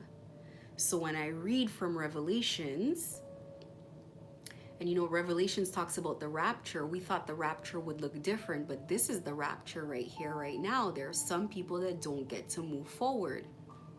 They're not going into their future, your future, no future. This is it. It's done. Now you're standing here in place, and because you're the kid, they're going to swing at you because you're what they can see. But the energy on this battlefield, there's kids, but you're fighting an energy. You see kids in front of you and they have paper swords. They have paper swords. And there's an energy here. And it shifts. And I know, listen, maybe some people can figure and can feel that the energy shifting. And some people, it's like by the time you get in it and you put your hands in it and that panic sets in and you see the way things are every day getting worse, as you sit in it and it rots. It's like sitting in bad spell work. Like if you sit in spell work for one full day, like say they send you some dirty energy and you sit in it for one full day, this is going to develop a lot faster than if it were, like say it's an illness. That illness with 7 hours is going to develop way faster than 7 hours if you naturally had gotten sick. Like 7 hours in spell work sick is like, honestly, if you go 24 hours, it's like a week. It manifests faster, it's more aggressive, it's more untreatable. It leaves and comes. I don't even think it'll leave. Like if you, depends on where it's from and if it's a backfire and all of that. But like this kind of stuff, it's like fighting energies. That's not really stuff you can cleanse from. Not really. I always say it like that. Like I give people too much hope. Definitely, it's like once you put your hand in, you're frozen in this place and panic takes over because you realize like what you've stepped into. Anybody that convinces somebody to step into these situations, not just my situation, but as it's unfolding globally, anybody who convinces people to step into these situations are evil. It's horrible because they know what they're in, they know what they're going through, but it's like hiding a zombie bite. It's somebody showing up on your doorstep, wincing in pain because there's a zombie bite that's been there for 3 weeks, or let's say 3 hours, and you're asking them like, have you been bitten? No, I'm fine.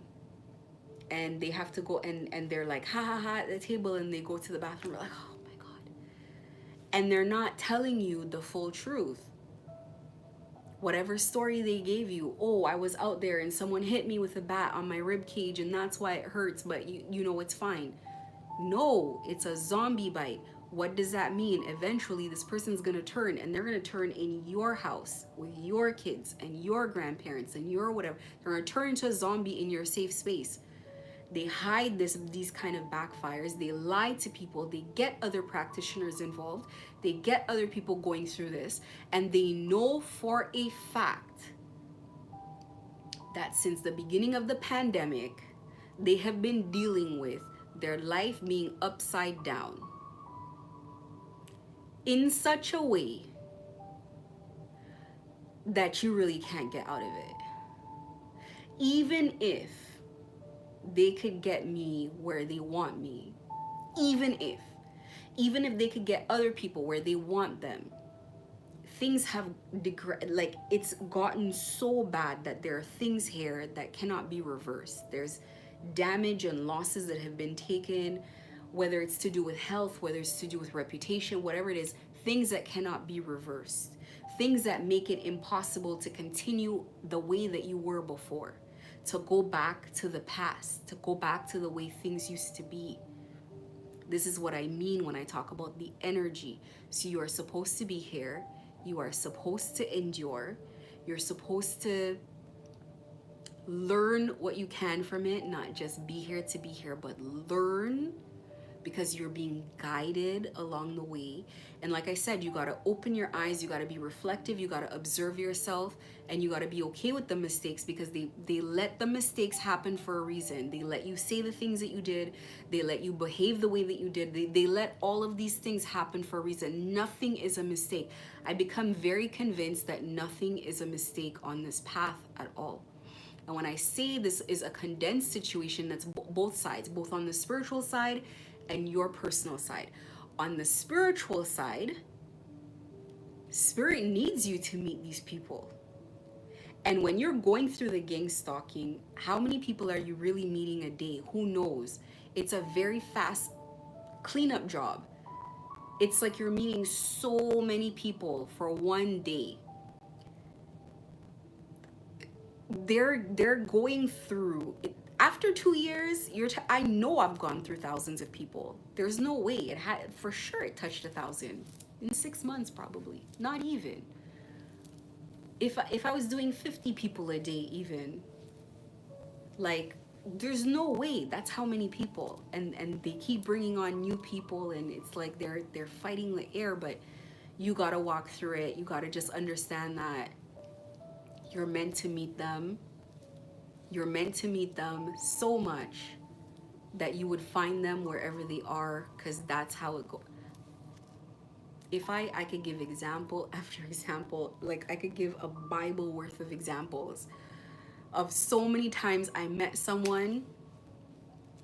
I may not have known them, but my spirit knows them. And I'm like, oh boy, here we go again. And in their reaction, I know that they know who I am.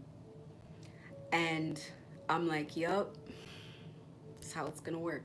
Even if it's like you just get to the point where you meet these people no matter what. Somebody creates a situation in your life that looks like a fire. And then you have to go and you have to solve to fix it. And in solving to meet it, to fix it, you meet 25 of them. And you're at one time. And you're like, oh my goodness. And in the beginning, it's like, I cannot get away from them. And then you just get to the point where you're like, you know what? I don't think I'm supposed to get away from them. I think I'm just supposed to, like I said, continue meeting them. And that's another reason you settle into it. You just settle into it. Because you're like, there's no escaping this. There's really no escaping this. The most spirit can do is just tell you to like calm down, relax. And spirit's very casual, especially in the beginning. Like, it's like the kind of way that they talk. It's like you're panicking, you're freaking out, and spirit's like, just relax. And they're like, oh my God. It's like it's like they treat you like a kid. Like, come on, relax. It's not that serious. All you had to do was that crazy. And it's like they're not spirit's not taking this. It's not being taken like the way you're taking it, because you're new to it. You've not experienced it. But it's like spirit knows these people, studied these people, know how they act, know their true character. And eventually in time you get to see the true character, you get to see the childishness, you get to see these kind of things. And then you also adopt the same attitude where you're like, whatever, you walk through it. And then you just get to the point. And then I know with me, they used to ask like, why am I so calm? I don't even know why I was different reasons, but just know it is what it is. This is how it has to go. And you will be fine. And you'll live. And you're not frozen in time. So you're gonna have your time where you're gonna, this is gonna be in the past.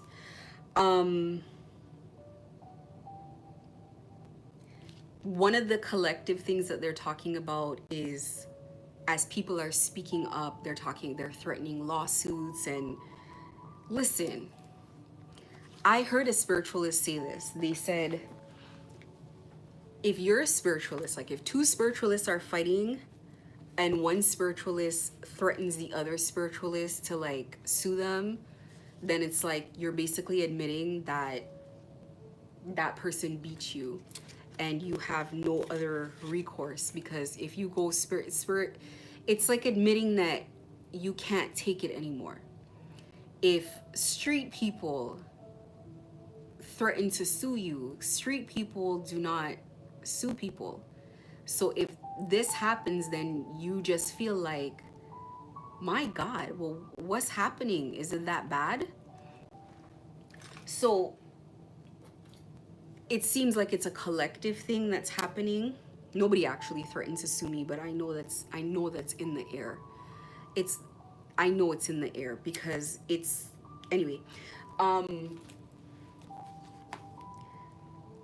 If this is the point that it's at, it just basically means that a person feels that they've been outplayed, I guess you can say. If people are lashing out at tarot readers and lashing out at people, then that's what it feels like. That's what it is.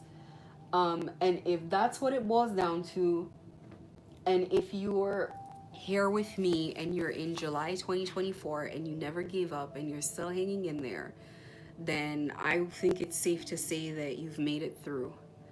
You've made it through. If we're down to the lawsuits, because I really feel like It's a funny story, actually. The person that said it, I guess the person that they were having a spiritual beef, war, fight with, decided to take them to court, and they're like, that's not how it's supposed to work. We're supposed to just keep it, you know, to the spirit or whatever. I don't want to laugh. And I thought, yeah, that makes sense. But if you've hung in there till July, you've made it through. And you just need to keep hanging in there. You know, who knows when this is going to be done, how long, how much longer. That's why you got to just learn to live through it, because you can't make it be done before it's done, and you cannot get out of it, because this is the path. What other path are you going to go to? There is no other path. This is the path. This is the part of the journey that you're in. So these are the horrible days, and you got to wait till, you know, you get to your good days. Good days are always up ahead.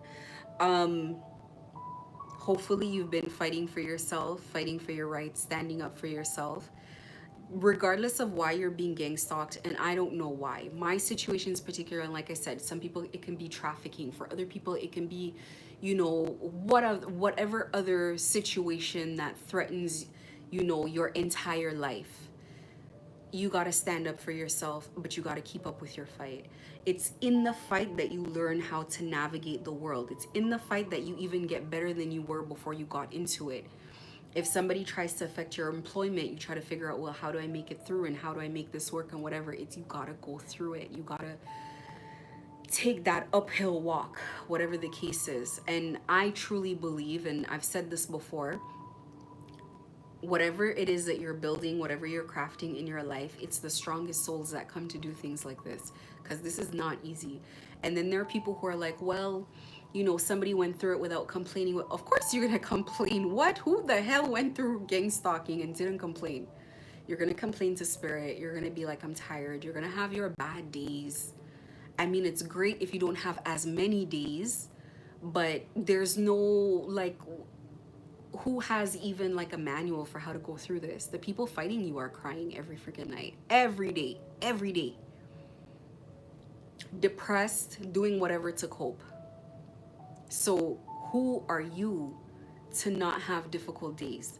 You can have difficult days, but as long as you continue fighting, as long as you continue trying, as long as you continue innovating, as whatever it is that you have to do, as long as you keep doing it, you're gonna be fine. And you're gonna eventually get where you need to go. It's with staying in the fight that things get better. It's not running from it. Like, I could have picked up, bought a plane ticket, and ran to another country and whatever. Like, I would have missed out on my own life. I would have missed out on my own destiny. I would have missed out on what is for me by doing something like that. So you're kept in this fight for a reason. I talked about high level scams. I talked about that. Obviously, and it goes without saying, this thing takes a lot of patience. Godly patience, not human patience. I'm telling you, not human patience. I'm not talking about patience for it to be done. I'm not just talking about patience to not snap. I'm not talking about patience to just, you know, deal with these people. I'm talking about the entire thing, all of it put together. It takes godly patience to deal with this. This is ridiculous, and it takes a lot of patience from yourself as well. Like, for yourself, for your journey, for your learning, for not pushing yourself too far before you're ready. It takes a lot of that from yourself as well, for yourself, sorry, as well. To say to yourself, it's fine. I made that mistake. I walked into that one. I should have known, etc. This is how learning works. This is how evolution works. It is what it is. An extreme amount of confidence in God, because you are walking with God step by step now. Like, this is not your regular situation with God where, you know, you prayed for, I don't know, something, and then it came, but you forgot about it. No, this is active confidence in God, active trust in God. It really helps to have a lot of trust in God. If you had a lot of trust in God initially when you got in, it helps to have all of that. If you don't, you're going to develop it and you're going to learn it. And like, again, this is a muscle that you need. You need to have that confidence. And yet again, I say, why would people want a destiny like this when you got to live like this? This is living on the edge. This is living on the edge all the time. This is like a cartoon, and every single episode there's like no money in the bank account and they just barely do the things that they're supposed to do, and they get it, and tomorrow they gotta do it again and again and again and again and again. It's like that with everything. With everything, money in the bank could be patience, the strength you need, the amount of prayer, the amount of persistence. And by persistence I mean no excuses. So you might be tempted to say to yourself, well, I can't do this because of that. Well, maybe this is happening because it's not meant to happen. No. It's no excuses. You gotta keep pushing forward. You gotta not give up on things. You gotta keep getting things done. You need things. And these are not even gonna be things that, it's gonna be things that you have no choice. Like, it's like you need food, you need to work, you need whatever. Like, you're not gonna really have a choice about the way it's gonna go. It's just gonna go how it's gonna go. But Spirit wants to get you there for a reason, get you living in this way for a reason. And it's very difficult when things like your reputation, your employment, your means of making money, your home, your comfort, children, when these things get involved, because these are the things that they're attacking, very sacred, important things, things that make up the foundation of your life. When these things get attacked, it pushes you to have confidence in Spirit. It pushes you to look at life differently. It pushes you to live a different way. So all you gotta do is rest assured that as things get attacked in your life, they are completely being demolished in other people's lives. And that is not just to make you feel better, but that is how backfires work. You do not need to know spell work, and I tell people this all the time. You do not need to know spell work. You need to know God. And I look at people and people say, I love Jesus and I love this and I'm that. And you know what? You can look at people and you can see, does Jesus love them? Does God know them?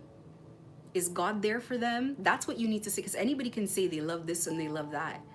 But is that there for them? Whatever they're serving, whatever's on their altar, whatever they kneel in front of, is that there for them?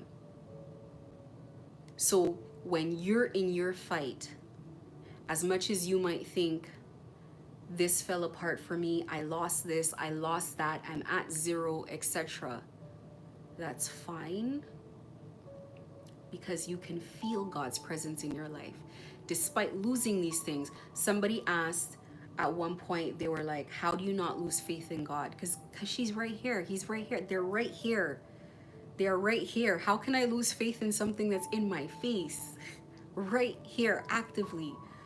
There's no way to lose faith when it's right here. So you know that you don't understand the journey. You don't understand why this is happening. You don't understand how it's working this way. You're tired. They feel your pain. They see your pain. They're working with you. It's on course. They're encouraging you. And you know that you're going to get through it eventually. You don't know how.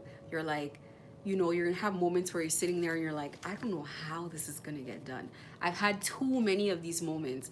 I remember there was one time I was going to bed and I'm, you know, like I talk about different kinds of prayers, but I'm like talking to Spirit, like I'm talking to you, you know, the camera right now. And I'm like, I don't know how you're going to get this done. Anyway, but you know, I'm going to leave it up to you. But I just want to say, I don't know how you're going to get this done. And they're probably, you know, laughing.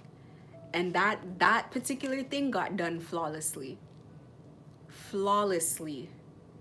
And whenever they're doing things, they put this calm of peace over you. They put this blanket over you where you know it's them. So you don't know how it's getting done, but you're just being like, it's like, you know, this is the feeling precisely. The feeling is going into like the bank and the bank saying to you, like you coming in, and they say, hello, Mrs. So-and-so, and they take you around the counter of where all the tellers are. They press the code, take you to the back, take you past the vaults, down the corridor, and into the private room at the back with the flowers and the big desk and the view of the city, and that's where they want to do business with you. That's how it feels energetically when God gets involved in your life and starts moving things together. VIP treatment, red carpet. You don't know how this is getting done, but it's getting done. And that's all. So you start to over time feel this way, that it's gonna get done because God said it was gonna get done. So you start navigating all problems like this, and then people start accusing you of being a procrastinator and doing this and doing that and whatever, because they look at it from their place of struggle. They look at it from their place of having to figure out their own problems. They look at it from their place of being their own God. That is a position, that's a position that they wanted. They wanted to be their own God. That's how witches look at it. I want to be my own God. I want to take control over my life. I wanted this, I wanted that. But you're not a God. You don't have all the gifts. You're not omnipresent. You can't be everywhere at once. You need sleep. You still have to go and work with other spirits. When you ask one spirit for something, they don't go into the spirit world and go look for other spirits. They take care of it themselves. And they do it until they get it done. And they're persistent and they get it done. They don't come back with excuses on their side. They come back and they drop off what you asked for. So you're not your own God. You are not your own God. You just don't want to listen to the Most High God. Let's be very clear. Call a spade a spade. You are not your own God. You just don't want to listen to God. You don't want to follow rules. You don't want to follow guidelines. You don't want to listen. You don't have to wait. Because the Most High God is going to say to you, get off your behind and go work for it. But you want to abracadabra and get it. You want to go steal it. You want to be a thief. That's why you say you're going to be your own God. But if you were your own God, you wouldn't need to have an altar. You wouldn't need to pray to nobody. You would go get it done yourself. Even spirits have to work.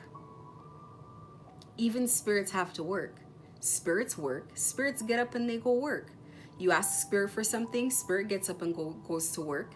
Spirit has to work around people's willpower and their free will, which is something that they will try to bend it. Spirit will try to bend people's will through unsavory circumstances, but that is something that cannot be influenced, it cannot be changed. Can't force somebody to do things. Now, even with possession, which is very hard, when spirits possess you and it's very hard for you to do your own thing and you're more susceptible, with time you can take control of that situation as well. You can take control over that situation with time and persistence. Everybody has to work. Nobody escapes the work. If spirit has to work, what the heck makes other people think that they don't have to work? Because spirit has to get things done despite of people's willpower, despite of people's ability to say no. They don't care what kind of unsavory circumstances they're going through. They're going to stick with whatever path they're on. So if spirit has to work, why do human beings continue thinking that they don't have to work? But you are working. You're staying up all night. You're preying on people's downfall. You're putting those little knives in those little buckets, lighting those candles, having other spirits ride you. That's all work. But maybe you prefer that work, but don't ever say be your own God and be self-directed. You're not self-directed when you get possessed. Now you're directed. That's more direction than God would have ever given. That is way more control than God would have ever asked for. So you gotta be very clear. Everybody has got to get up and do some work. So, no excuses on this. There's no, oh, well, they were attacking me. Oh, well, I was being gang stalked. Oh, well, you have a fresh day to get up and get at it again. Look at it. Look at it in this situation. Gang stalkers are fighting the universe itself. They're literally fighting the universe, and they took your face and they put it on the universe and they say, I'm fighting you. They're fighting the universe. And they still get up every day and they get it done. They still get up every day and they still swing. They keep swinging. In what? Despite things that they will never tell you about, the amount of hidden zombie bites. You go through these groups of people and you will see all kinds of things, like to the point that you're even gonna withdraw and be like, oh my goodness, everybody's losing something, at least one thing. Things are not great in gang stalking land. It's not great over there, but they like to cover it up, put on a smile, hide it, and pretend like, and what is the difference gonna be? So they think you're gonna laugh, which I'm not gonna lie, I used to laugh at it. Now I don't think it's as funny anymore, to be honest. I think it's sad. I think it's crazy to still, after this time, still like not learn a lesson from it. I really think it's insane. I think it's too much loss just for being stubborn. But at the same time, it's like they're still getting up and doing the same things that they could, as many of them as can anyway. So you have zero excuses. Even if things were to stop right now, you have a mess to clean up. You have a life to pick up off the floor. You have things to put back in place, and you gotta fix it. Even if everybody stopped bothering you today, there's still, like, Spirit's not gonna come and like snap their fingers and like everything's gonna be figured out. There's like steps. There's things that have to get done, and it has to come from you. So I know it's not fun to say stuff like this. It's not great for me either, because you know, sometimes I'm like, ugh, so annoying. But it's true. There are no excuses. You got to do everything that you're supposed to do. You have to keep your commitments. It's very, very important. You got to fight back. You got to stay on your feet.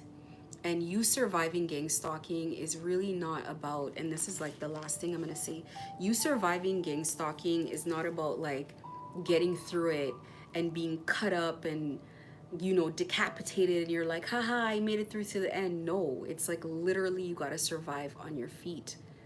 You got to have your mental health. You got to have your health. You got to have your, you know, your motivation, get your happiness back, get your smile back, you know, whatever it is, good or bad. And Spirit decides the tally. So maybe you might have lost everything physically, and that's part of what has to happen on your particular journey. But it, you know, you still have a smile on your face. You still have your mental health. They couldn't break your spirit, whatever the case is. You know, you gained a deeper relationship with Spirit, spiritual gifts, this, that, and whatever it is. Like, Spirit knows what the tally, the score is going to be, but you got to do what you got to do, and you got to stay on your feet, and you got to survive in such a way that other people can look and say, you know what, I can survive this as well. I think that's not definitely, that is 100% part of the point of why Spirit is here to help in this way, so that people can see it's survivable, it is doable. It's not just sitting back and like being lazy and saying, oh, God's gonna figure it all out for me. No, it's getting up and getting another thing done. And I don't know about other people, but this has been my whole life. My whole life is just not sitting back and just waiting for things to come to me, figuring it out. If they're affecting your sleep, that's too bad. You get up and you get things done anyways. And hasn't that been my whole life? Listen, I've lost sleep working hard when I was making the most money I ever made. So money was coming in anyway, to the point I was asking myself, like, why am I going so, like, bags under my eyeballs burning, still doing the meditation, still taking time to pray, still taking time for everything, and working tirelessly. Like, my whole day is just working, to the point where when I finally take a break, I feel so good. And it's like a short break because it's a holiday and everybody's off. Like, it's not a break because I directed it, because I wouldn't have taken it. If you're already like that, you could care less. That's why a lot of the things coming your way, it's like, if you're already like that, these things, like, what are they gonna do? You've lived like this already. You already work hard. Like I said, you have an employee that tells you they're not gonna come in because of a headache. because of a cold, because of a psychic attack. Like, I'm not gonna say psychic attack, employees aren't gonna say stuff like that, but like, for me, I don't, it's wasted effort. It's just like a tough file. A tough file. If I were a gang stalker, I wouldn't want this file myself personally. I'd be like, just give me something easy, like something else. Like, this is ridiculous. And that's how it's gonna be. And it's like punching the air, getting me not to come on every day, getting me not to pray, getting me not to, like, because I already take it that it's gonna come with nonsense. I already see this is how it's gonna go. So it's just gonna be like, if I had to go the rest of my life doing this, it wouldn't make a difference to me at this point anyway. They amplify, they do more, whatever. It's about the fact that it's expected. It's not about any of that. It's expected. And then you have a new thing come and you navigate it. How many new things have you had in the past couple of years? There's always some new thing. There's always a new plot, a new scheme, a new scam, a new this, a new that. And it goes from being like playing hot potato to being like, okay, well, what's the episode this week? I'm not joking. Every week, like every weekend or whenever, I'm like, I wonder what it's going to be next week. I wonder what they're going to come up with. It's interesting to see the new plots, to be honest with you. It's like, oh, okay. Oh, that was a smart one. That was a good one this week. But it's going to end the same way that it ends every week. Trying to take over the world every day. It's like the same thing, pinky in the brain every day. So, lot of gratitude. When you go through this, it's not just gratitude to God, and that's amazing, gratitude to God for sure, but you do that every day. Part of your service to God, and I'm going to talk for myself, is telling people what I've gone through and how I got through it. I got through something difficult and this is how I did it.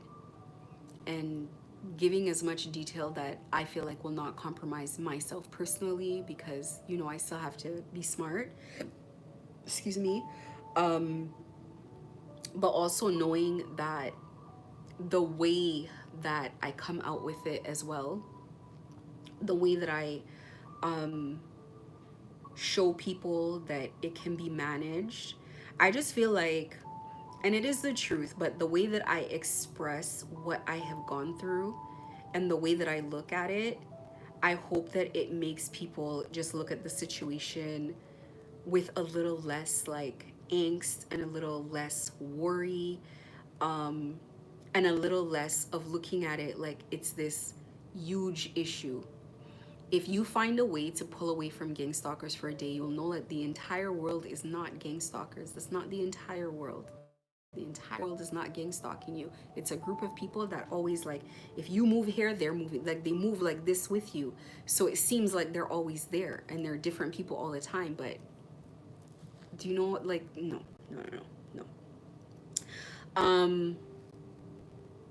If you successfully survive your path, God is definitely going to pull on your heartstrings to help other people.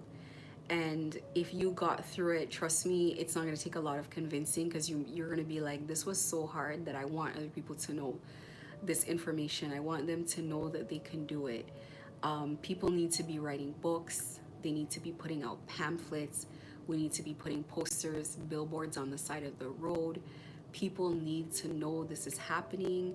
People need to know that people are being controlled and abused like this. I have said it once, I will say it twice, I will say it forever. I look forward to the day where you go to the doctor's office or the airport or the washroom at a school, and there is a plaque inside of every stall that has a pamphlet that says, do you know gang stalking is real? Do you know it's a silent killer? Do you know what it does? Visit this website, blah, blah, blah. They need to be talking about it. I think it's very important to abolish gang stalking. It's diabolical. Just because I got through it, just because I think about it in the way that I think about it, and I got over this mountain, does not mean that this is not taking people down. Think about elderly people, think about young children, think about girls who are in prostitution, not voluntarily, even if they took that turn and they said, I voluntarily want to sell my body, and then they're like, wait, this is not for me.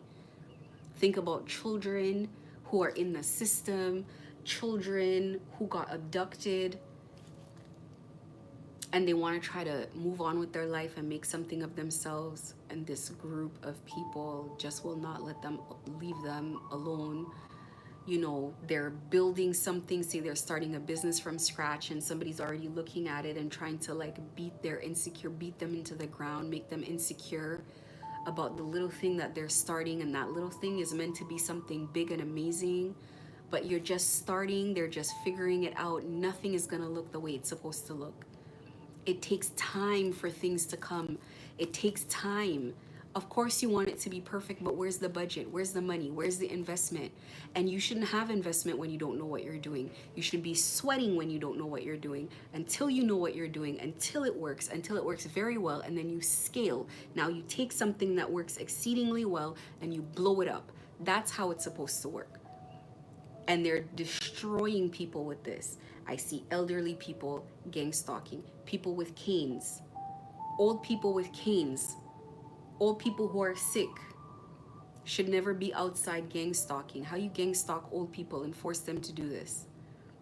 And I don't think all of the, yes. There are very much people who do it voluntarily. Do not get me wrong. I'm not saying they're, yes, I don't even want to address them because I don't care about them. I'm talking about people who've been forced, and you can see in their face that they're just as scared as you. What are they even doing there? Who even thinks to get old people to do stuff like this? Who even thinks to make children think that this kind of behavior is okay? You see what I'm saying? Who makes children think that this behavior is okay? Usually people, you look at even like movies, and there's a crime boss, and their children don't know they're a crime boss. Their children just know they have a nice house and a car and whatever. They don't know what their parents are doing. Because even though they're a criminal, they still have something called an ounce of human dignity, decency and dignity left. They don't come and bring the prostitutes to the house. They don't bring the drugs. They don't bring all that stuff around their mother, their family, their whatever. They still go to church on a Sunday. They still do whatever. And I'm not saying that they're believers. This is like, please focus on what I'm saying.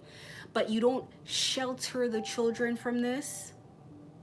You don't make the children not see this, not see my father or my mother talk to strangers on the street like this, because I'm looking up to this person and I want to be like them one day.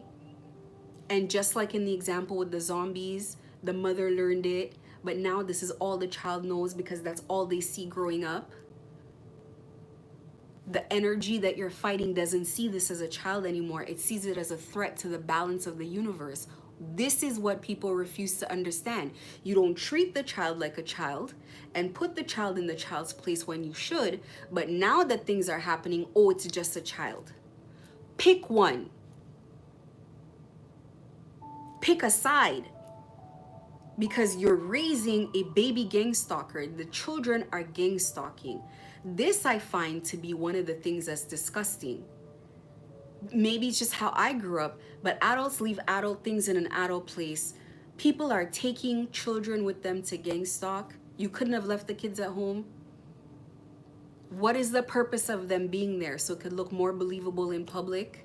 How much are they actually paying you for this? That this is worth children seeing this example. This one, it blows my mind, because like, you should have respect for your own children, if not other people's kids, at least your own.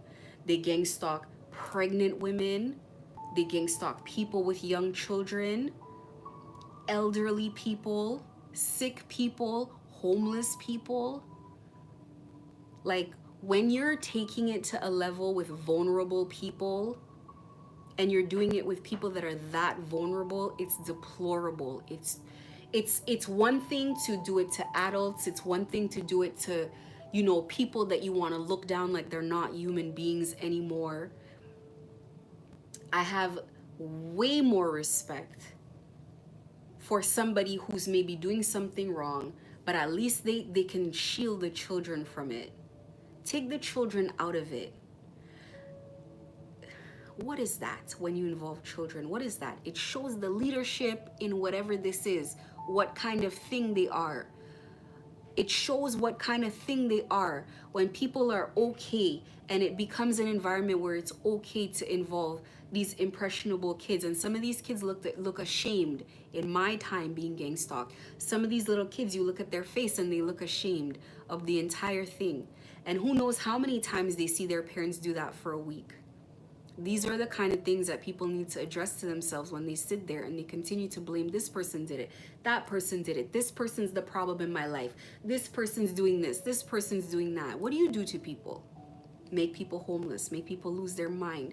Somebody goes from a great person with a great vision, a great business, a great everything, and now they're on the floor. Now they have nothing left. And why? So you can drive a brand new Dodge Ram. Because that's what they're doing. These people are not rich. They are not rich. So you could wait your turn to drive a brand new Dodge Ram that's still on lease. I've not seen a gang stalker that I could be like, oh my goodness, this person looks like they're living the dream. Let me go sign up. What is the purpose of selling your soul like this? Of losing your humanity, the empathy inside of you, your conscience, which is like your map, your moral map to tell you this is right and this is wrong. You're losing that every day as you treat people in this way. And I know for the people who do this, they look at people who talk like myself and they're like, oh, blah, blah, blah, whatever. They look at people who talk like this and they look at us like, oh, you're a goody two shoes, you're this and you're that. But you know what? Then you wonder how comes people can lose everything and still sleep well at night. You wonder how people can lose everything and still have peace, still have comfort, because you still have God in your life, because you still have goodness in your life, because you're still a human being, because this takes away your humanity. This makes you less than a human being. This is what I've been trying to say the entire time. Like, what separates you from an animal or something else? It's feelings like compassion and empathy and whatnot. How do you see people struggle and not care? What are you? But you need people to care now when you're going through things. Now you need people to care. The energy will always return. Anyway, this is what my message is for today. It's very difficult to talk about gang stalking. What am I, an hour, 2 hours? It's very difficult to talk about gang stalking and not start getting disgusted completely. When you really look at it, it's like now the microscope is here and people are starting to threaten lawsuits and whatever. The microscope is already here. So it's like, what's the lawsuit gonna do exactly? You know, like, what's it gonna do but like make more stuff come out, make it come out in an official capacity, make a bad situation horrendous, a situation that maybe could have died down. Now it's gonna be a years-long battle. Like, court dates are like every 6 months apart. I want to explain that to anybody who feels like they don't want to talk out. Let me explain something to you about court. I've been going to court my entire life. When you go to court, the first couple court dates, nothing gets done. They come, they say a couple things, blah, blah, blah, blah, blah, blah, blah. Nothing gets done. Oh, this party, did they get served? Da, da, da. Semantics. You go home. Next court date, 6 to 8 months. You come back, blah, blah, blah, blah, blah, blah, blah, blah, blah. Next court date, blah, blah, blah. The lawyers are just like cha-ching, cha-ching, cha-ching, cha-ching, cha-ching, and it's dragging on. Do you know in the 3rd or 4th year, at the end of it, is when they finally start like, okay, well, this is the determination. Every time you come here, why is court like that? Because they don't want to make final decisions too quickly. They want to take their time. People go to court, and by the time it can actually go to trial, it's been years. It's been a while. This is not anything, and you're talking about something like a lawsuit. Like, don't look at TV. It's not like that. You want to go through a divorce, some of those things take 10 years. It takes 10 years for the divorce. Just the part about splitting the assets is like 7 court dates. Like I said, 6 to 8 months apart. Court's never going to be fast. People end up losing interest, stop showing up to court. They want to settle out of court, like all, because this is like, you already don't even care about this issue anymore. People are going into court to divorce. They've already met someone new. What they were angry about, they don't care anymore. They met someone new, somebody gets pregnant, people are pregnant before the divorce is final, all kinds of stuff. So if you are thinking about not telling your truth because somebody's gonna sue you that's guilty, who cares? Like, honestly, by the time you're done telling your truth, they didn't even get a court date yet. Then they have to try to serve you. They have to try to serve you. And if you know it's coming and you decide that you don't want to be served, here comes another angle to that thing. Imagine someone wants to serve you and you leave the country. Like, there's all kinds of things that it's like, it's not the answer for a quick, if somebody's looking for like a quick gut sucker punch, a quick gut punch for you, it's not going to be court. It literally will make a person look ridiculous to even do that action, take that action, knowing damn well everybody knows. It's not one of those celebrity court cases where it's like, oh, it's on the hush and hush and we're gonna quietly settle it at the back. It takes a while for all. I don't care what hokey pokey lawyer is even gonna pick up this mess. What kind of crackhead lawyer is gonna literally look at court, draft up court papers, and somebody's complaining about these kind of diabolical things? Oh, and they said I was a this and they said I was a that. Jesus, where are they getting this from? Is any of this true? Because it's not gonna read well. Even if it's not true. It's like, imagine it not being true and having to go to court and read things about like yourself like that. Regardless, well, what kind of settlement is gonna come from that anyway? Okay, so what happened to you? I lost my life of crime. Oh, okay. What did you actually lose from this? I lost friends. Like, how do you, okay, so what kind of money do you want for losing friends? Your friends believe this? You're an upstanding person, right? So like, why would they believe this? This is far-fetched. Like, it's like, speak your truth. Say what you gotta say. It's a lot of nonsense. It's always nonsense. It's always nonsense. Like, I can't believe gang stalkers are threatening defamation lawsuits at this point, but you know, look, the whole thing's been crazy like this, so it is what it is. But you know, it'll drag on. And if you want to make it drag on even longer, there, trust me, court is one of those things that you can really, really make that shit drag on. It's just one lawyer versus another lawyer saying, no, they don't need extra time. And one lawyer's like, we do need extra time. They're just like, okay, well, we're going to give them extra time. How many court cases do you think you're going to get a year? It's like, come on. Okay? Everything takes a while. Everything takes years. This is not like TV. So if you're looking for like a very quick, like, oh, if somebody's money's like outlasting your timeline, the court case is going to outlast all of that. It's not going to have the effect, and they should know this. It's not going to have the effect. Now, if they're going to say they're going to bribe the judge and this and that, the spiritual aspect is going to come in. Like, we forget why we're in this predicament in the first place because of the spiritual aspect. So either way, it's like you have to almost, like, I'm starting to almost feel pity for people in this situation. I'm being honest. I almost, not enough to not want my justice though. I have a tendency to give people hope where there's no hope, honestly. You know, they describe like as Leo, but it's very Virgo, okay? I'm black and white. I am black and white. Like, not many emotions, very logic. It must make sense. So this situation, almost feeling pity for people as like, because the decisions are dwindling down. So, you know, when you're dealing with like a person I used to know a person like this where it's like they could take a bad situation, make it worse. And then you say to them, like, you know, you're making the situation worse. You're always making it, and they're like, so I don't care. And then you just sit there and you just watch them suffer, and they can't make eye contact with you because they're suffering. And they know that they're suffering, but they're so stubborn they don't care.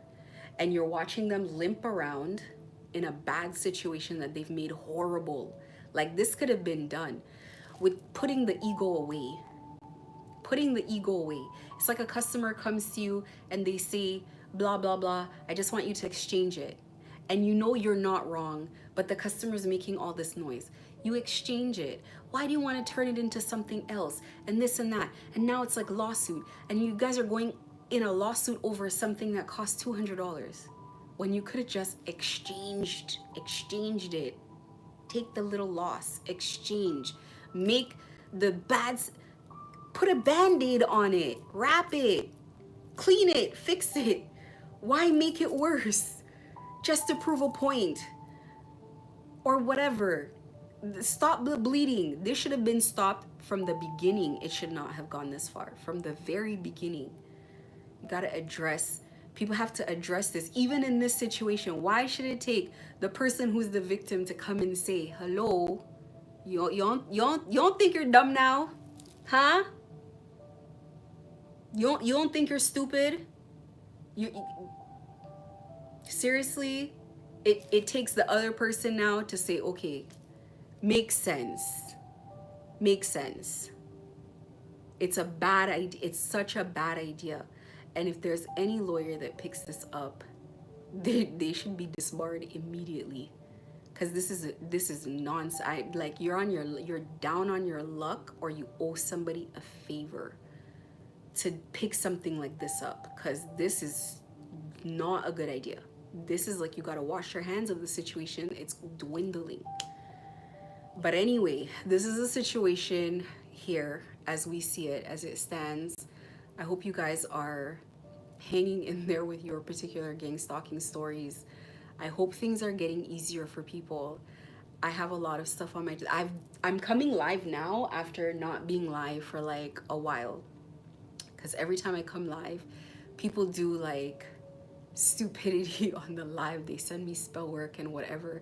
And I used to see this happen to other people, like readers and other people. And I used to be like, oh my God, this is exhausting. Somebody's trying to get through a live, and you could see all kinds of things happening while they're going through their lives. So I'm just coming back on. Nothing's changed, but I'm gonna be coming on anyway. And I did have this Bible verse actually to read. So anybody who's new here, I don't know who gets my lives, because my channel was disabled. Not disabled, but like the engagement was like tampered with for the longest time. So I'm just gonna get that engagement hopefully back up.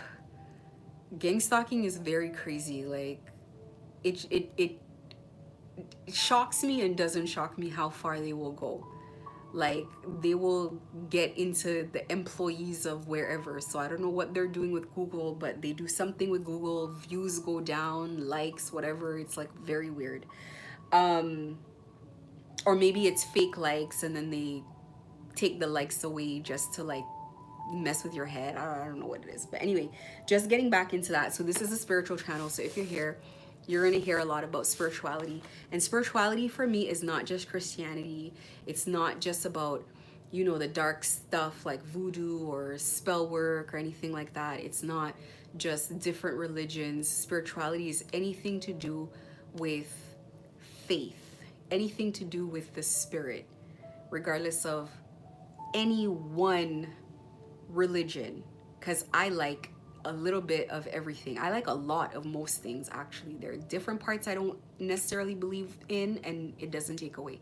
So I subscribe to everything. I think at the core of it, I just believe being a good person, being a decent human being is the way to live. That is a core value for me, but that does not mean that I will not defend myself and my family or protect myself or whatever. So I do believe in like a balanced approach and all that. But anyway, so I pick something to read every day. This is a shorter chapter.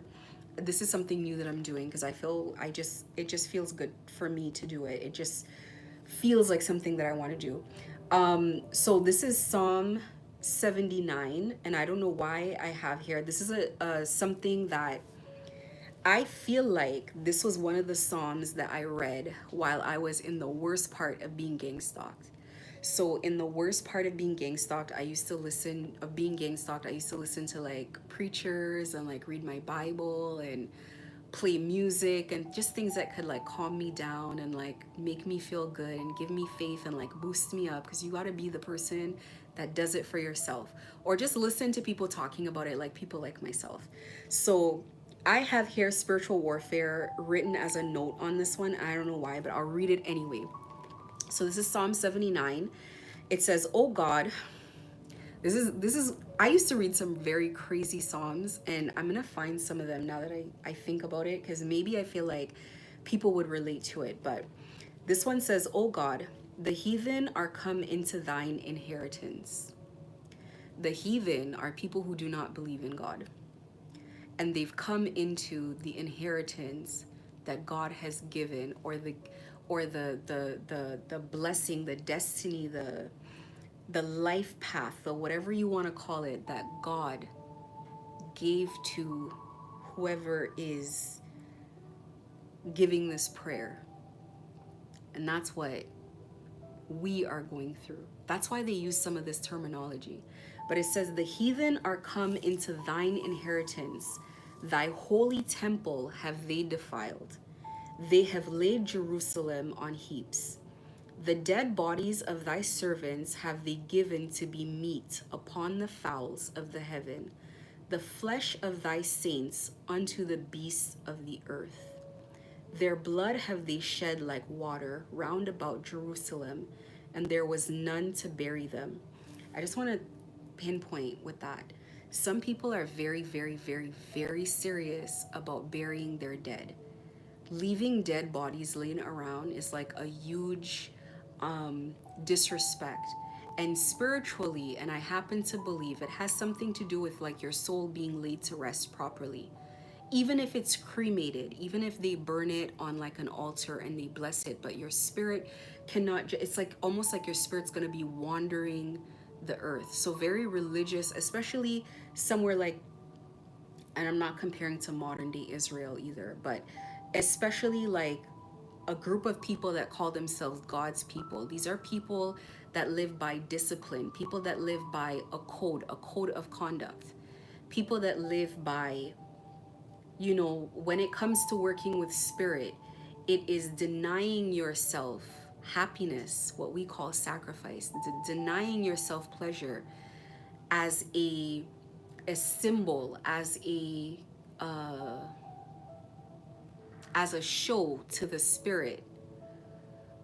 Denying yourself things, that's the code that you live by. Denying fornication, sleeping around, eating certain things, doing certain things to show spirit the commitment that you have. It's lifelong. Lives of sacrifice. Doing things when they're tough, when they're difficult, when they're grueling for a long, long, long period of time. And that's always the Bible always talks about the journey of God's people always being enduring. It's an enduring life, but they're always people that people envy because of how cared for they are.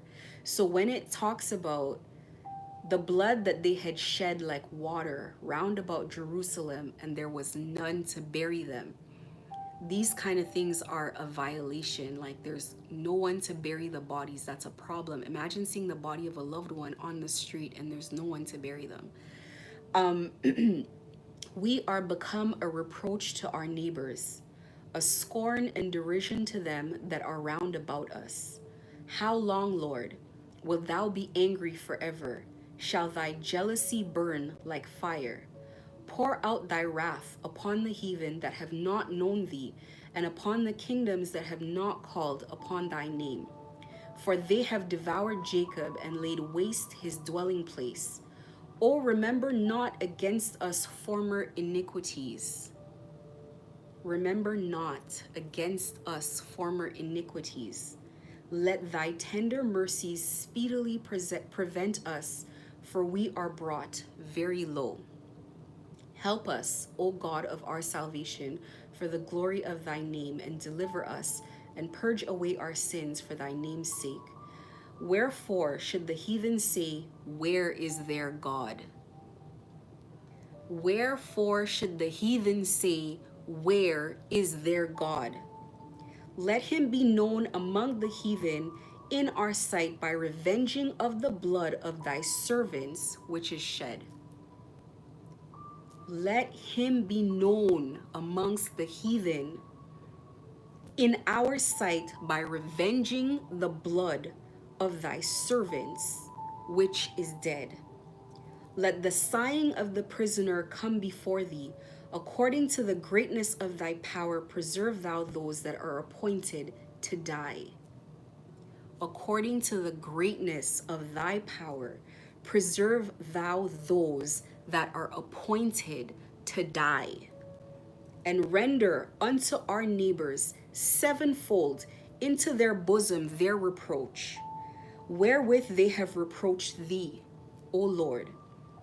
So we, thy people and sheep of thy pasture, will give thee thanks forever. We will show forth thy praise to all generations. This is only 13 chapters, and this is more impactful than a lot of these longer chapters, because like you can take apart every single one of these verses. Sorry, it's 13 verses. You can take apart all of them, but look, first of all, let me talk about this. It's getting longer, but you know, it's worth it. When I was going through this and I was talking about my beliefs, and it's not easy always to talk about your beliefs when it's not popular or nobody else believes this way. And I used to say mother this and mother that and she, and I described God as a she and this and that, and they were laughing at me and they thought this was a joke. And when I was in the worst part of being gang stalked, I know for a fact, I felt it in my stomach that they were saying, where's her God now? Where's the she? She. I could hear it, she. Where's she? And I totally could feel that because of the pressure that they were putting on me. And this was a consistent prayer that I would constantly say in gratitude to God. Thank you for making sure nobody can say, where is her God now? Thank you for that nobody can say, where is your God now? Right here beside me. And the entire time, because even if I had pressure put on me, more pressure was being put on me than necessary because she was always there shielding me. So they had to put on more to just try to show that something was happening, but they were keeping me up on my feet. They were keeping me up on my feet. Mother energies, female energies, always female spirits. The day you think money's not going to be made in my store because you're like, for sure she's not making anything, they're coming out and they're pulling out all the stops. I'm making even more money. The day they think I'm going to be sick, I might go to bed with a pain somewhere or something. I'm waking up better. It's like the more they attack one thing, the better that thing was getting. It's like, this is a big deal. You know, when people have a religious belief or a spiritual belief and it's for show, it's like to show people, to make people believe. It's not authentic. It's like they operate like that, where it's like, it's just, you can feel it. But when this belief is serious for you, when this means something, when this is your identity, this is who you are, when you put God before everything, you understand things in the Bible where people would sacrifice their kids on an altar, do all that, because the love of God is deep. It's very serious. It's very real. God first, God always. When it's like that, and you know, it's like, I probably wouldn't be as offended by a lot of things, but if it's like when people used to talk about the spiritual thing, it used to get under my skin. When people used to disrespect God, it used to get under my skin. It used to piss me off, it used to bother me. God was like, calm down, it's okay, it doesn't matter. Give everything time. But the fact that as I sit here today, nobody logically can say, where is your God now? That is a huge deal. When you go in the spirit and you've been out there representing God, talking about God, bragging about God, and God comes through for you, you don't even need the whole problem to be solved. You just, that alone, you just feel like that's all I needed. That's all I wanted. I just didn't want anybody to say, where is your God, because people cannot wait to say that. And this is why it's like I've always talked about Kanye West, that I feel for Kanye West, because Kanye West is out here making songs about Jesus rocks and this and that, or Jesus walks, sorry, and this and that, and putting up the church and doing all of this. And then at the time that he's in need, you know, imagine going into the spirit and the spirits that you've shown such devotion. Because when you're spiritual, when people are spiritual, it doesn't matter if it's in the light or the dark. When they believe what they believe, people are serious about that. People swear about that. Some people, maybe people in the dark, they don't operate under the same code because they don't have to, because these spirits are anyhow, anything goes. But when you're in the light, you sacrifice so much to stay in the light, to be with your energies. And it's like, for me, this is a big deal. It's a huge deal, because I've been telling people for so long, coming on here and saying, when you pray, this is who you address. Not saying there's nobody, no other spirits you can talk to, but I can only tell you what I know for me.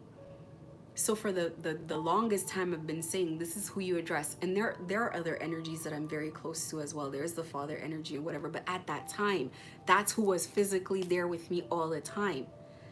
So going in the spirit and saying to spirit,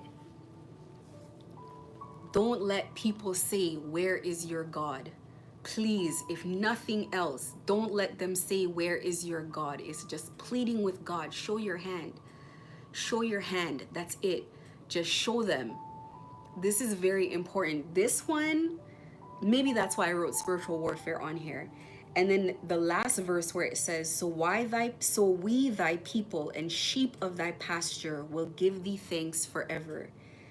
We will show forth thy praise to all generations. And the reason that that is significant for me is because this is what I talk about. When you talk about equal give and take, and you talk about loving relationships with spirit, you talk about service, and service comes in multiple ways. And that's the last thing that I said with my notes. It's either you're of service to spirit, where you're doing for spirit, you're worshiping spirit, you're praising spirit.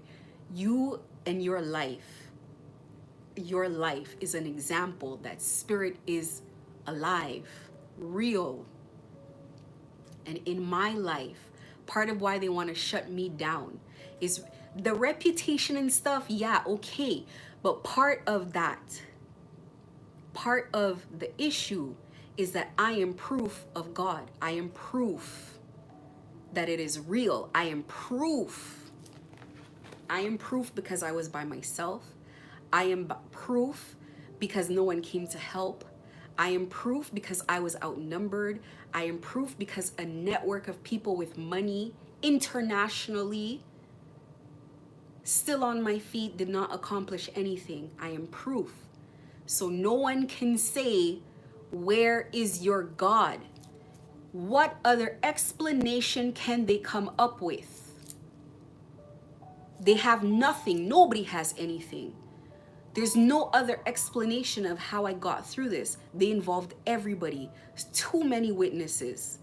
And not even just in my city, in my country. I'm talking about internationally, all over the place. Some of the best. Because we're talking about what money can buy. We're talking about practitioners money can buy. We're talking about spell work. The entity that people have right now, they pay money for that. You don't just come into those entities. You got to pay money for that kind of work. So you obviously know that you're coming up against something that is huge if you're going to go do things like that to be able to contend with this problem. And then you got to look at where your life is today. And they went from calling me a witch, and I'm pretty sure now they call me a demon, a daughter of a demon or something. I'm certain that they're no longer just saying, they're saying that I am something different. This is how I'm telling you, my whole life is validated for the fact that no one can ever tell me that what I'm talking about is crazy. They take it seriously, they have to, but that is the point. Not for the ego, not so that I can feel better than other people, but that is my service to God, that my life is proof, that I am proof God said we need proof. They need proof. They need to see miracles. They need to see works and wonders. We will show them. You will do it by yourself. You'll get through it. You'll get it done flawlessly, because God doesn't say it's going to get done. It's going to get done gracefully. You're not going to lose your mind. You're not going to run into the streets crazy. You're going to be yourself. And when you're all done, you're going to heal up like Wolverine. You're going to heal overnight. You're going to wake up. I'm going to put a smile on your face. You're going to walk the street. And people, I meet my gang stalkers all the time. People who used to gang stalk me meet me. They run into me all the time, like they're seeing something, like they're seeing a ghost. And whatever they had to do, they go the other way. They leave. They don't know what to do. They're nervous. They don't know if to smile. They got to get out of there. Who knows what they were told? Who knows if it's just guilt?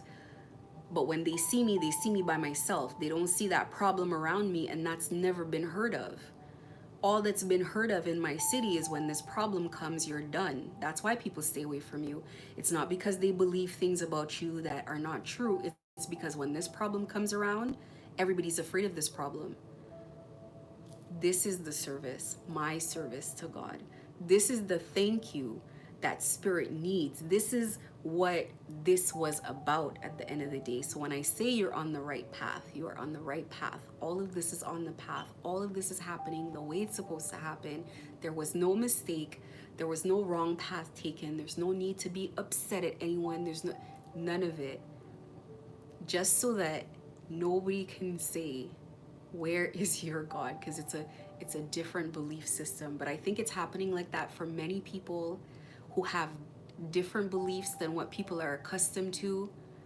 And instead of spirit coming in trying to tear down people's beliefs and say, not this religion and not this and not this, spirit's just going to say, let's just show you the evidence. Because you want to be praying to a real God, an active God. I don't think people have a problem with praying to God. I think people have a problem when they don't see God in their life, when they don't see proof and evidence. But I'm talking about, imagine if you pray and your prayers come through right now. Imagine if you pray and instantly God takes care of it. Imagine if you pray, God just doesn't take care of it, because God does do that anyway, but we don't see it. Now we're going to make sure the entire city sees it. They see it in different countries. They see it everywhere. People in their heart know, they know that God is here, real and alive. So instead of tearing anything else down, we're just going to make sure. It's like, they say the path forward is not tearing down the past, but building a new way forward. Focusing on the new thing that you're building and putting the attention over there rather than ripping apart the past. That's really all it has come down to in this situation, is just making sure that people understand that God is real. And I like whenever there's a prayer in the Bible and it ends that way and it says, so that we can praise you forever, so that we could, and there's one, I think it's Psalms 39 and it says, or 31, where it basically says, what is the price of my body being in the soil? Who's gonna praise you? I just thought it was such a beautiful way to pray. Like telling God, like, who's gonna praise you like this? If I go, you need me here. Like, but anyways, I'm gonna rant on forever. This is my message. I had something else, but it's gonna go on forever. So thank you for listening. Whenever you get this message, hang in there, hang tight. And no matter how difficult this part of the process is, just know as you come to the end of it, because it has to end. It has to end. As long as you're taking this walk with God, when you come to the end of your process, God has a bigger plan than you can imagine, and you're just not in on the plan and you don't know yet. But when you do, you're going to be very happy that you hung in there. I know these days can be dark. I know when the reality sets in of losing things or things not working or whatever, it will be crazy. But if you hang in there, I promise you, it starts getting lighter and lighter incrementally, and then one day you're back in the sun and things are good again and things feel good, even though it's not completely done, but you change, and that's where you need to get to. So thank you and have yourself a great day.